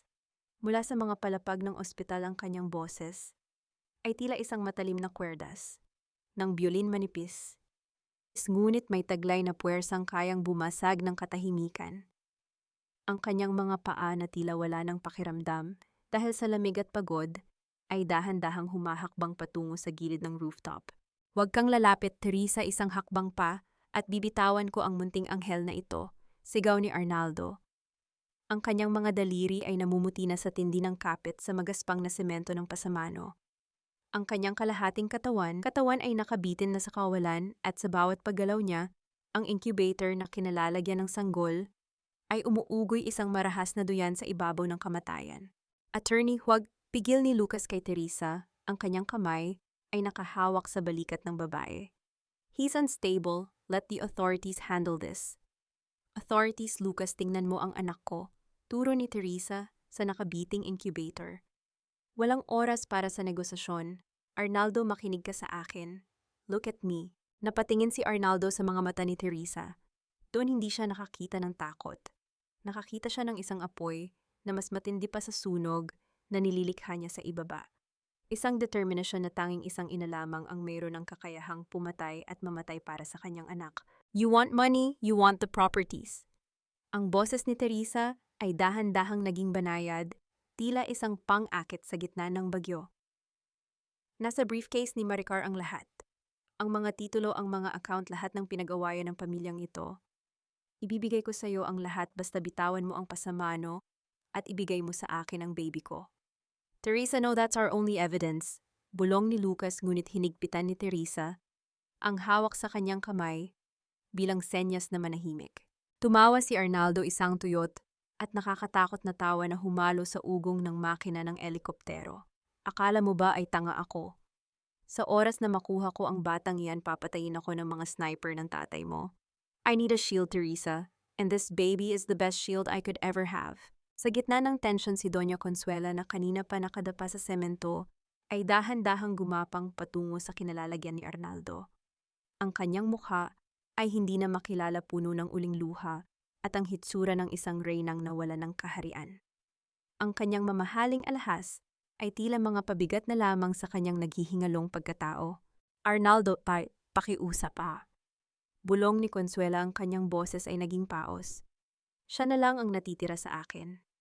Ang apo ko, ang huling alaala ni Mateo. Ibibigay ko ang lahat sa iyo, pati ang sarili kong buhay, huwag lang ang batang iyan. Consuela, it's too late for drama, asar na sagot ni Arnaldo. Ngunit sa kanyang pagkalinga sa matanda, ang kanyang kapit sa pasamano ay bahagyang nadulas. Ang tunog ng pagkiskis ng kanyang mga daliri sa semento ay umalingaw-ngaw, kasunod ang isang marahas na pag-ugoy ng incubator. Napasigaw si Teresa, isang sigaw na tila nanggaling sa kailaliman ng kanyang kaluluwa. Binaliwala niya ang lahat ng babala at tumakbo siya patungo sa bangin. Teresa, wag, sigaw ni Lucas. Sa isang iglap, tila huminto ang mundo. Inabot ni Teresa ang kamay ni Arnaldo na may hawak sa incubator habang ang kabilang kamay niya ay pilit na kumakapit sa bakal na railings ng rooftop. Ang kanyang mga tahi sa puson ay tila bumukas, isang matinding hapdi ang gumuhit sa kanyang katawan, ngunit hindi niya binitawan ang kanyang kapit. Akin na ang anak ko. Sigaw ni Teresa, ang kanyang mga mata ay nanlilisik habang nakatingin kay Arnaldo. Then follow us to hell. Ang huling sumpa ni Arnaldo bago niya tuluyang binitawan ang pasamano. Naramdaman ni Teresa ang bigat ng incubator at ang bigat ng katawan ni Arnaldo na nakakapit pa rin sa kanya. Ang kanyang buong katawan ay tila hinahatak pababa ng grabidad. Ang mga bubog sa kanyang mga palad ay bumaon ng malalim sa bakal, nag-iiwan ng mga linyang pula sa makinis na metal. Lucas, tulong! Ang sigaw ni Teresa ay hinaluan ng hagulgol. Mabilis na dumating si Lucas at Don Tomas, pilit nilang hinahatak si Teresa pabalik. Ngunit sa gitna ng kaguluhan, isang marahas na galaw ang ginawa ni Doña Consuela. Tumayo ang matanda at hinarap si Arnaldo. Sa huling pagkakataon ng kontrabida ng kanyang buhay, ay nagpakita ng isang mukhang hindi inaasahan ng sinuman. Hindi ka magsasama ng kahit sino sa impyerno, Arnaldo. Ako lang ang sasama sa iyo. Ang boses ni Consuela ay kalmado na halos banal. Gamit ang kanyang buong lakas, itunulak ni Consuela ang kamay ni Arnaldo palayo sa incubator ni Teresa habang sabay na isinasabit ang kanyang sariling braso sa leeg ng lalaki. Ang bigat ng dalawang matatanda ay naging mitya ng kanilang pagbulusok. Ang huling nakita ni Teresa ay ang mukha ni Consuela, isang ngiti ng kapayapaan at pagsisisi bago ito tuluyang naglaho sa dilim ng bangin, kasama ang lalaking sumira sa huling pagkakataon ng kanilang pamilya. Isang malakas na tunog ng pagbagsak ng mga katawan sa bubong ng isang sasakyan, sa ibaba ang narinig kasunod ng isang nakakabingging katahimikan. Nakahiga si Teresa sa gilid ng rooftop, yakap-yakap ang incubator na naglalaman ng kanyang sanggol.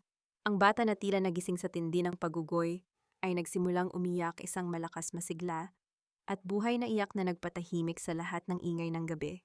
Ligtas ka na! Ligtas na tayo! Hikbi ni Teresa habang idinidikit ang kanyang noo sa malamig na plastic ng incubator. Ang kanyang mga luha ay pumatak, hinuhugasan ng uling at dugo sa kanyang mukha. Sa kanyang tabi lumuhod si Lucas at dahan-dahang ipinatong ang kanyang jacket sa balikat ng babae.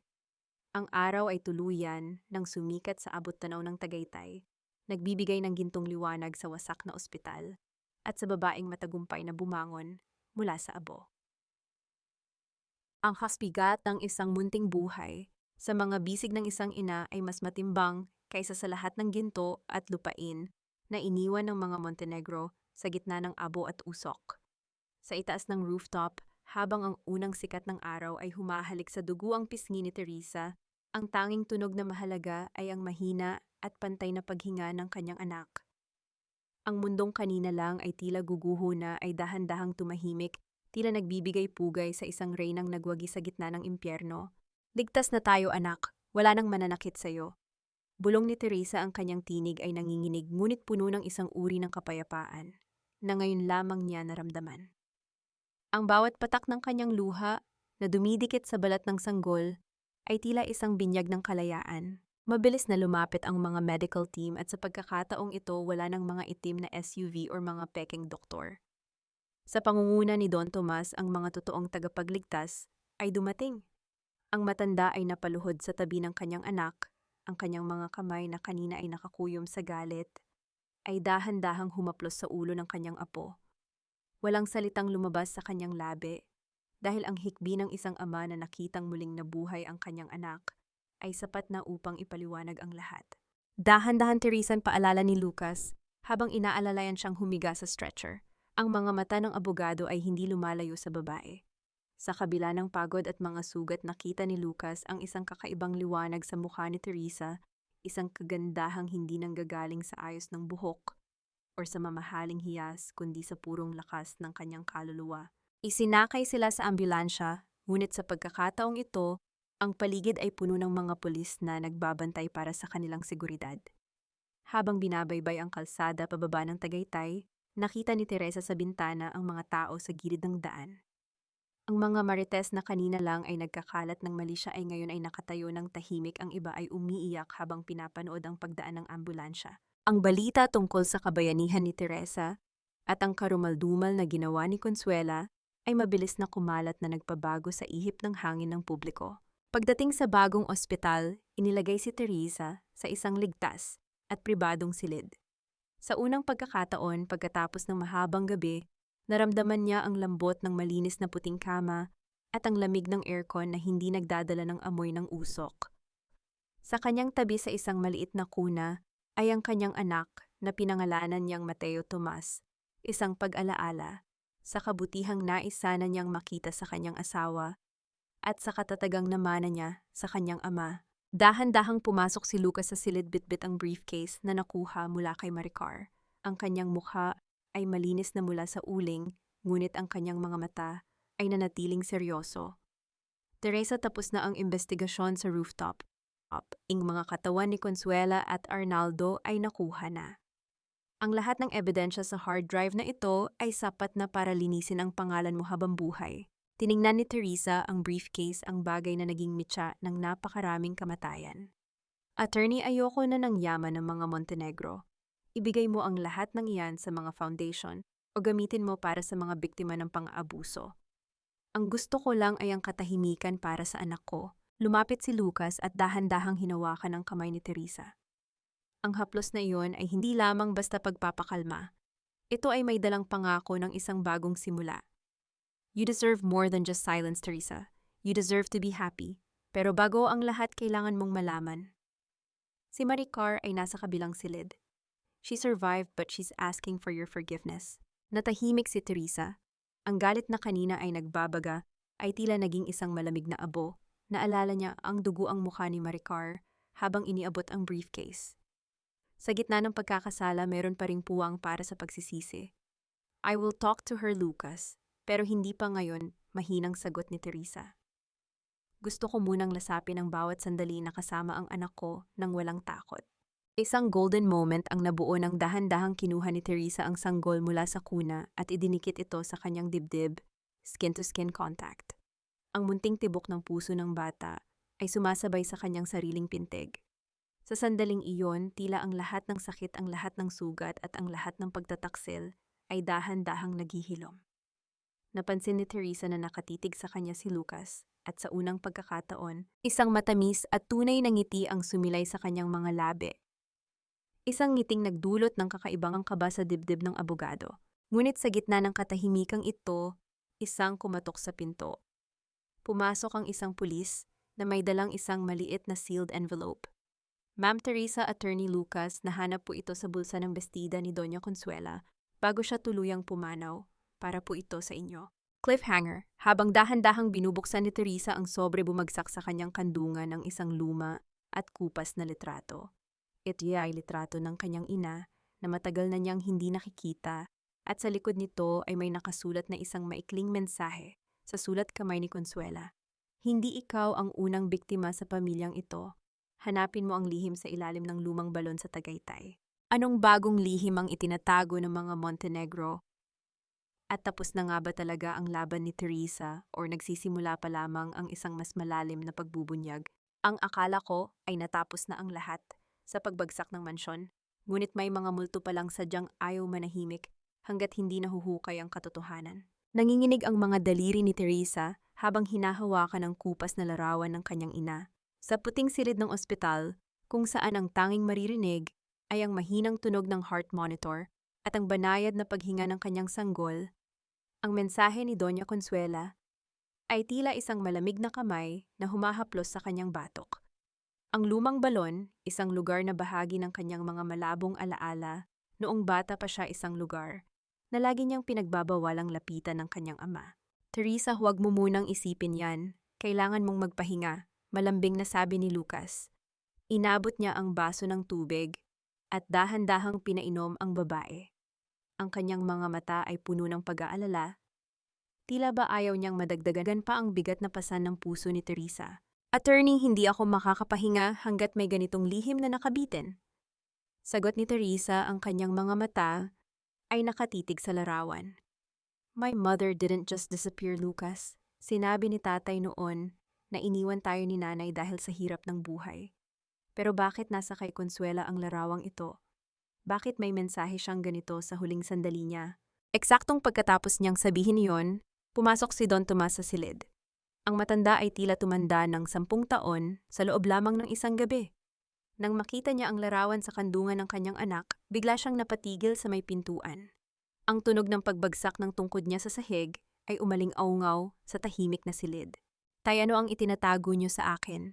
Diretsong tanong ni Teresa. Ang kanyang boses ay puno ng pait, isang anak na naghahanap ng katarungan hindi lamang para sa sarili kundi para sa nakaraan. Ano ang meron sa lumang balon sa Tagaytay? Bakit ang pamilya Montenegro ang may hawak ng alaala ni nanay? Napayuko si Don Tomas, ang kanyang mga balikat ay dahan-dahang nanginginig sa paghikpi.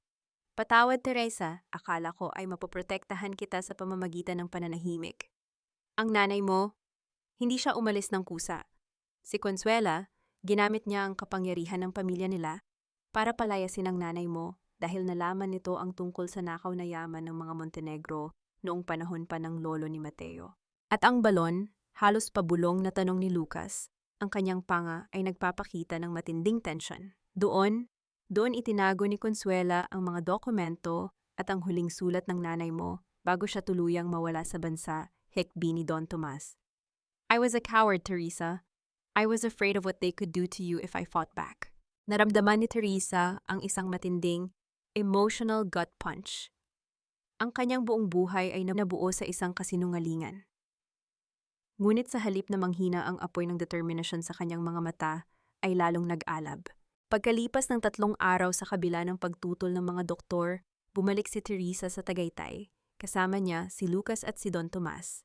Ang paligid ng dintrang ay puro guho na lamang, at ang amoy ng sunog ay nananatili pa rin sa hangin. Sa dulo ng bakuran sa ilalim ng isang matandang puno ng akasya ay ang lumang balon na natatakpan na ng mga baging at ligaw na damo.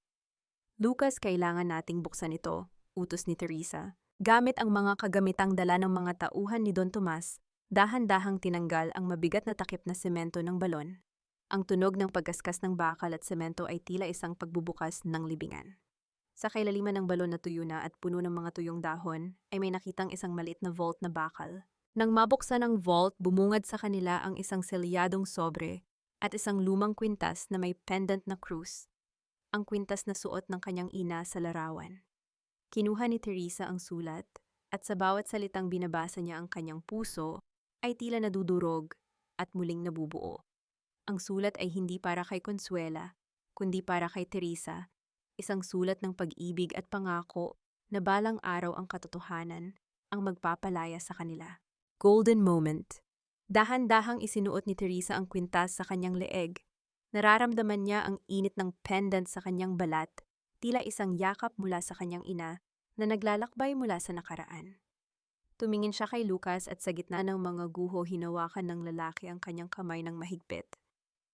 You found it, Teresa. The truth is finally home. Ngunit sa gitna ng kanilang pagyakap sa katotohanan, isang malakas na tunog ng paghinto ng sasakyan ang narinig mula sa gate ng dientrang. Isang mamahaling sasakyan na may plakang mula sa Manila ang huminto. Bumaba rito ang isang lalaki, isang matandang lalaki, na may hitsurang kagalang-galang, ngunit may mga matang kasing lamig ng kay Consuela. Cliffhanger, habang lumalapit ang lalaki, biglang namutla si Don Tomas at napakapit sa braso ni Lucas. Hindi ito maari. Sabi nila ay patay na siya. Tumingin ang lalaki kay Teresa, pagkatapos ay sa kwintas na suot nito. Magandang umaga, Teresa. Ako ang kapatid ni Consuela, si Don Federico. At sa tingin ko, hawak mo ang isang bagay na hindi sa iyo. Ang balon na iyan. Hindi lang sulat ang itinatago niyan. Itinatago niyan ang tunay na testamento ng mga Montenegro na magsasabing wala kang karapatan sa kahit isang sentimo ng lupang ito. Sino si Don Federico at anong bago at mas mapanganib na laro ang dala niya ngayong akala ni Teresa ay nakuha na niya ang kanyang kalayaan. Isang pirasong pilak para sa isang buhay na punong-puno ng kasinungalingan. Akala mo ba, Teresa, ang isang luma at kalawanging kwintas ay sapat na upang mabura ang lahat ng kasalanan ng iyong ina? Ang tinig ni Don Federico ay tila isang malamig na hangin na dumaan sa gitna ng mga guho ng mansyon ng mga Montenegro. Habang bumababa siya mula sa kanyang mamahaling sasakyan, ang bawat hakbang niya sa tuyong damo ay lumilikha ng tunog ng pagkadurog ng mga dahon, isang tunog na tila nagbabadya ng panibagong pagkawasak. Ang kanyang mga mata na nakatago sa likod ng mamahaling sunglasses ay walang mababakas na awa, tila ba ang buong paligid ay pag-aari niya at ang mga taong naroon ay mga langgam lamang na maaari niyang apakan anumang oras. Nanlamig ang mga daliri ni Teresa habang mahigpit niyang hinahawakan ang kwintas sa kanyang leeg. Ang bawat salita ni Federico ay tila mga latigo na humahagupit sa kanyang sugatang puso. Pagkatapos ng lahat ng apoy ng dugo at ng kamatayan ni Mateo, akala niya ay tapos na ang laban. Ngunit ngayon, heto ang isa pang anino mula sa nakaraan, mas matayog at mas mapanganib. Don Federico, wala kayong karapatang pagsalitaan ng ganyan ng nanay ko? Mading sabi ni Teresa, ang kanyang boses ay nanginginig, ngunit puno ng paninindigan. The truth is already out. Alam na namin ang lahat ng ginawa ni Consuela. Tumawa si Federico, isang maikli at mapang-uyam na tawa. Consuela was a fool, Teresa. She was too emotional. Pero ako ay deal with facts. At ang fact ay ito ang lupang kinatatayuan mo, ang mansyong naging abo at pati na ang perang ginamit para sa panganganak mo ay pag-ari ng pamilya Montenegro sa ilalim ng aking pangalan. Mabilis na humarang si Lucas sa harap ni Teresa. Ang panga ng abogado ay mahigpit na nakakuyom at ang kanyang mga mata ay nagbababala. Don Federico, I've checked the titles. Teresa's father is the legal engineer and part owner of these lands. You cannot just come here and claim everything with a single piece of paper. Isang papel attorney. Inilabas ni Federico ang isang selyadong dokumento mula sa kanyang loob ng kanyang Amerikana. Ito ang huling testamento ng ama ni Consuela. Dito nakasaad na ang lahat ng lupain ay hindi kailanman maaring mapunta sa isang taong hindi purong dugo ng Montenegro. At dahil si Teresa ay bunga lamang ng isang hamak na katulong at ng isang engineer na walang pangalan, she is nothing but an intruder in this estate. Naramdaman ni Teresa ang muling pag-ikot ng kanyang mundo. Tumingin siya sa kanyang ama, si Don Tomas, na ngayon ay nakayuko at hindi makatingin ng diretso. Ang bawat buntong hininga ng matanda ay tila isang pag-amin ng isang kasalanang hindi na mababura ng panahon. Tay, totoo ba? Halos pabulong na tanong ni Teresa. Anak ba ako ng isang Montenegro? Hindi sumagot si Don Tomas, ngunit ang kanyang mga balikat ay dahan-dahang nanginginig.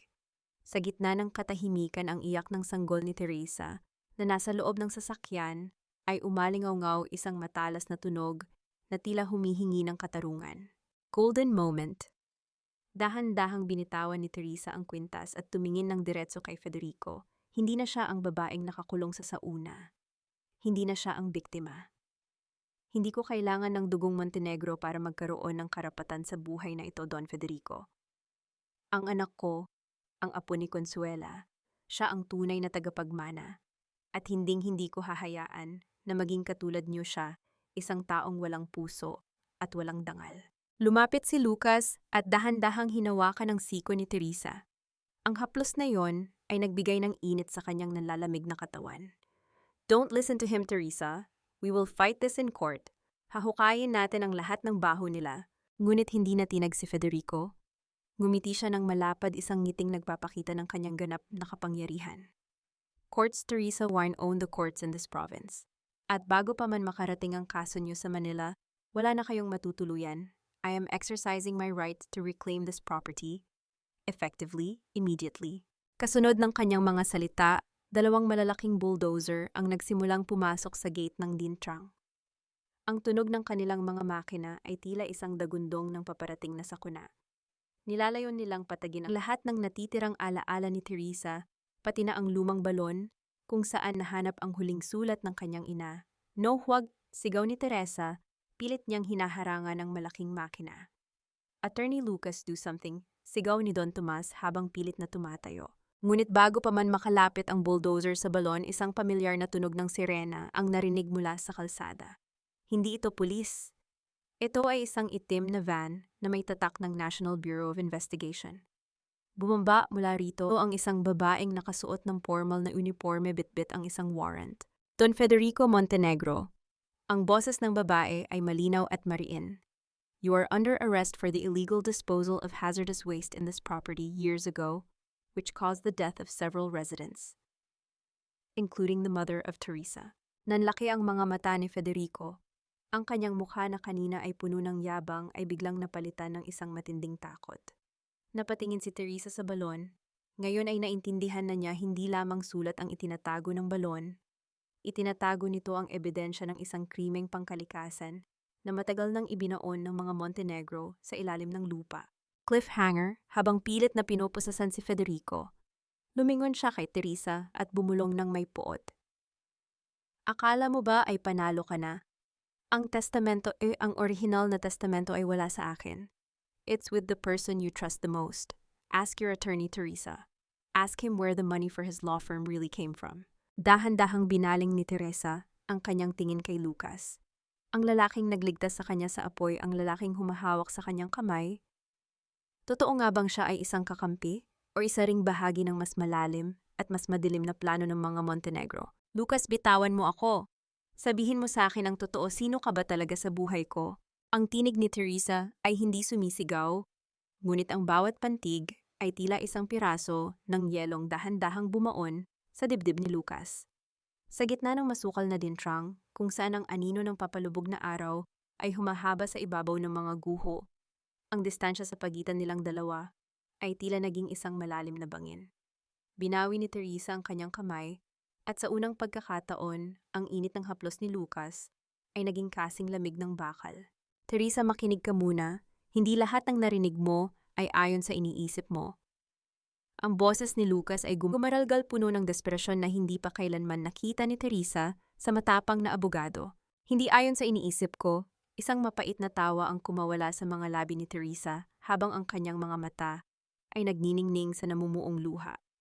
Sinabi ni Federico na ang law firm mo ay itinayo gamit ang pera ng mga Montenegro.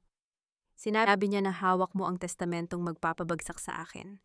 Simulat sa pool ba, Lucas, bahagi ka rin ng plano nilang ubusin ako? O baka naman ako ang investment mo para makuha ang lahat ng ito? Sa di kalayuan ang tunog ng pagsasara ng pinto ng sasakyan ng NBI ay narinig hudyat ng tuluyang pag-alis ni Don Federico patungo sa kanyang selda.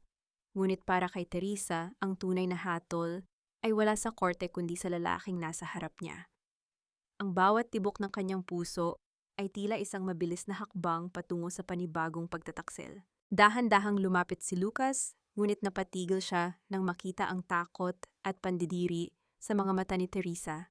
Huminga siya ng malalim, ang kanyang mga balikat ay dahan-dahang bumagsak, tila ba pagod na siyang magdala ng lihim. Mula sa kanyang loob na bulsa, inilabas niya ang isang luma at selyadong sobre ang orihinal na testamento na binanggit ni Federico. Totoong galing sa mga Montenegro ang perang nagpatayo ng firm ko, Teresa. Pero hindi iyon galing kay Consuela o kay Federico. Simula ni Lucas ang kanyang tingin ay nakapako sa dokumentong hawak niya. Galing iyon sa tatay ko ang kapatid ni Federico na pinapatay nila sa gutom at kahihiyan dahil lamang pinili niyang mahalin ang isang babaeng labas sa kanilang antas. Itinayo ko ang firm na yon para sa isang layunin, ang ubusin ang bawat sentimo ng mga Montenegro at ibalik ito sa mga taong tunay nilang sinira. Inabot ni Lucas ang sobre kay Teresa. Ito ang tunay na testamento. Itinago ko ito hindi para gamitin laban sa iyo, kundi para protektahan ka. Nakasaad dito na ang lupang ito ay nakapangalan sa nanay mo dahil ang nanay mo, Teresa, ang tanging taong naging totoo sa lolo ni Mateo. Hindi ka bunga ng isang pagkakamali. Bunga ka ng isang lihim na pagmamahal na kinatakutan ni Consuela. Naramdaman ni Teresa ang isang matinding panghihina. Ang bawat salita ni Lucas ay tila isang gamot na humahapdi sa kanyang mga sugat bago ito maghilom. Dahan-dahang binuksan ni Teresa ang sobre at doon nakita niya ang sulat kamay ng lolo ni Mateo na nagpapatunay na ang lahat ng paghihirap niya ay may katapusan na. Bakit hindi mo sinabi agad?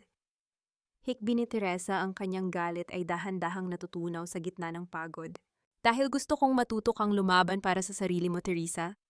Gusto kong manalo ka hindi dahil sa isang papel, kundi dahil sa sarili mong lakas. Lumapit si Lucas at sa pagkakataong ito, hindi na umiwas si Teresa. Dahan-dahang inilagay ni Lucas ang kanyang mga kamay sa balikat ng babae.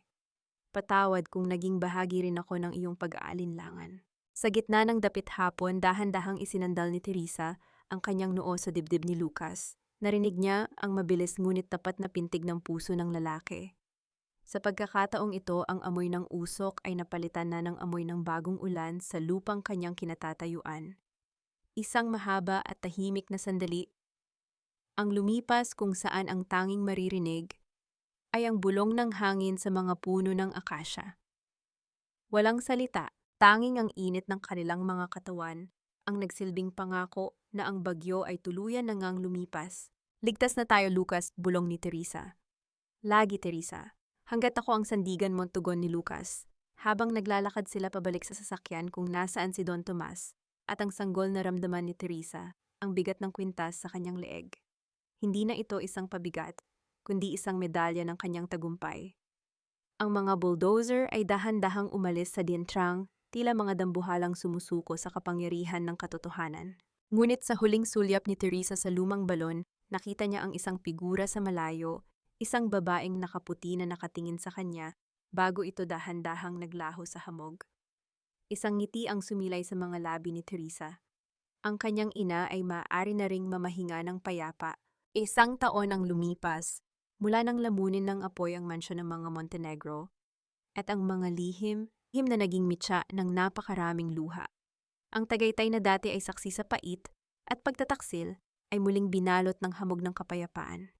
Ngunit sa pagkakataong ito, ang hamog ay hindi na nagtatago ng mga anino, kundi nagbibigay ng sariwang simula sa isang pusong matagal nang nagtiis. Sa gitna ng malawak na hardin na dati ay guho nakatayo ngayon ang isang puting bahay na gawa sa kahoy at salamin simple payak at puno ng liwanag. Wala na ang mga matatayog na pader na tila kulungan. Sa halip, pinalitan ito ng mga bulaklak na dahan-dahang bumubuka sa ilalim ng sinag ng araw. Dahan-dahang naglalakad si Teresa. Sa damuhan, hawak ang kamay ng kanyang anak na si Mateo Tomas. Ang bata ay 1 taon na masigla at may mga matang nagniningning sa kuryosidad. Sa bawat hakbang ng bata, tila binubura nito ang bawat bakas ng sakit na dinanas ni Teresa sa mismong lupang kinatatayuan nila. Dahan-dahan, anak, nandito lang si Mama. Bulong ni Teresa, ang kanyang boses ay kasing banayad ng hanging dumadapo sa mga puno ng akasya. Lumapit si Lucas, bitbit ang isang tray ng mainit na tsa at gatas. Ang abogado ay hindi na nakasuot ng formal na Amerikana. Sa halip nakasuot siya ng simpleng puting polo at tsinelas. Ang kanyang mukha ay wala na ang tensyon ng mga nakaraang pakikipaglaban. Ang sugat sa kanyang binti mula sa aksidente ay nag-iwan ng isang pilat. Ngunit para kay Teresa, Iyon ay isang paalala ng isang lalaking naging panangga niya sa gitna ng bagyo. Ang bata Teresa, kamukhang kamukha mo na talaga kapag nakangiti.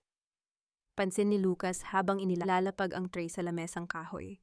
Buti na lang at hindi niya nakuha ang pagiging seryoso ng mga Montenegro.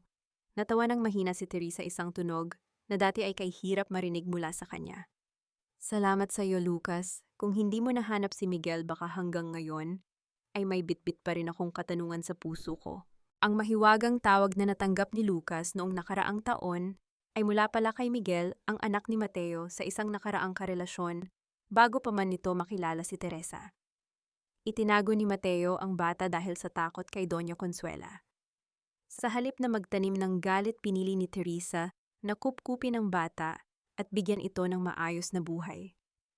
Si Miguel ay nasa paaralan na ngayon, masaya at malayo sa lason ng pamilya Montenegro. Nagawa mo na ang imposible. Teresa. Muling nagsalita si Lucas, ang kanyang mga mata ay nakapako sa babaeng mahal niya. Pinatawad mo ang mga taong sumira sa iyo. Hindi dahil karapat-dapat sila, kundi dahil karapat-dapat ka sa kapayapaan. Ang patawad, Lucas, ay hindi para sa kanila. Para ito sa akin at para sa anak ko, tugon ni Teresa habang nakatingin sa malayo kung saan nakatayo ang isang marker sa tabi ng lumang balon. Justice was served, Federico is in jail, and the truth about my mother is out. I don't need to carry their sins anymore. Umupo si Lucas sa tabi ni Teresa at dahan-dahang hinawakan ang kanyang kamay. Ang bawat daliri nila ay nagtagpo, nagbibigay ng init na mas matindi pa sa sikat ng araw. Isang mahaba at makahulugang katahimikan ang namayani, isang katahimikang hindi nakakabingi, kundi nakakapagpagaling. Ano ang susunod para sa atin, Teresa? Tanong ni Lucas, ang kanyang boses ay puno ng pag-asa. Tumingin si Teresa sa kanyang anak, na ngayon ay masayang naglalaro sa tabi ni Don Tomas, na kasalukuyang nagbabasa ng dyaryo sa beranda. Ang kanyang ama ay muling nakahanap ng dahilan upang ngumiti at ang kanyang pamilya ay buo na sa paraang hindi niya inaasahan. Ang susunod ay ang mabuhay, Lucas. Yung totoong buhay, sagot ni Teresa. Dahan-dahan niyang isinandal ang kanyang ulo sa balikat ng lalaki. Yung walang takot, walang lihim at puno ng pagmamahal. I want to build a school for the children here in honor of my mother. I'll be there to handle the legalities and maybe to be the one to hold your hand every single day. Bulong ni Lucas bago dahan-dahang humalik sa noo ng babae. Ang bawat halakhak ni Munting Mateo Tomas sa ilalim ng sikat ng araw sa Tagaytay ay ang pinakamagandang musikang tuluyang tumapos sa mga hagulgol ng nakaraan. Dito sa gitna ng kapayapaan ng kanilang bagong tahanan, ang sugat na iniwan ng apoy at usok ay naging mga pilat na lamang na nagpapaalala sa isang tagumpay na hindi matitibag ng kahit anong bagyo. Mga mahal kong tagapakinig, maraming salamat sa inyong paglalakad. Kasama ko hanggang sa huling hantungan ng biyaheng ito. Aaminin ko sa inyo habang binubuo ko ang mga tagpo sa kwentong ito, lalo na nung sandaling nakakulong si Teresa sa loob ng nagbabagang sauna, habang yakap ang munting puting baru-baruan ng kanyang anak, gumuho rin ang aking puso. Ramdam ko ang bayat ng bawat hiningang ninanakaw ng usok at ang hapdi ng pagtataksil na mas masakit pa sa lapnos ng balat. Ang kwentong ito ay hindi lamang basta katang-isip. Ito ay salamin ng napakaraming Teresa sa totoong buhay, mga babaeng binaliwala, minaltrato at itinapon sa apoy, ngunit piniling bumangon at maging mas nagniningning na ginto. Gaya ng kinalawang na bakal na ginamit ni Teresa upang basagin ang makapal na salamin, madalas ay sa ating mga pinakamahihirap na kalagayan at sa ating mga pinakamalalim na sugat na tatagpuan ang sandatang magpapalaya sa atin. Hindi kailangang maging perpekto ang ating nakaraan upang magkaroon tayo ng isang magandang kinabukasan. Ngayon nais kong tanungin kayo. Kung kayo ang nasa katayuan ni Teresa, magagawa niyo rin bang yakapin ang bata na bunga ng pagkakamali ng taong nanakit sa inyo? Naniniwala ba kayo na sapat na ang naging kabayaran ni Doña Consuela sa huli? Habang pinakikinggan ninyo ang aking boses, nasaan kaya kayo ngayon? Marahil ay naghahanda ng pagkain para sa inyong pamilya, nagpapahinga matapos ang maghapong trabaho, o baka naman ay nasa gitna rin kayo ng sarili ninyong pakikipaglaban. Nais kong malaman ang inyong saloobin. Huwag kayong mag-atubiling mag-iwan ng inyong mga kwento sa comment section. Dahil dito bawat damdamin ay may nakikinig at bawat karanasan ay mahalaga. Kung ang kwentong ito ay nagbigay sa inyo ng inspirasyon, isang simpleng like at share lamang ay malaking tulong na upang maiparating natin ang mensahe ng pag-asa sa iba pang mga kababaihan. Naway maging mahimbing ang inyong gabi at maging maliwanag ang inyong bukas. Manatiling matatag at huwag hayaang mawala ang liwanag sa inyong mga puso. Hanggang sa muli nating pagkikita sa susunod na kwento ng buhay at pag-ibig. Pamagat ng kwento sa kabila ng usok ng pagtataksil. Paunawa ang lahat ng mga tauhan at sitwasyon sa kwentong ito ay katang-isip lamang na nilikha para sa layuning libangin at maghatid ng positibong mensahe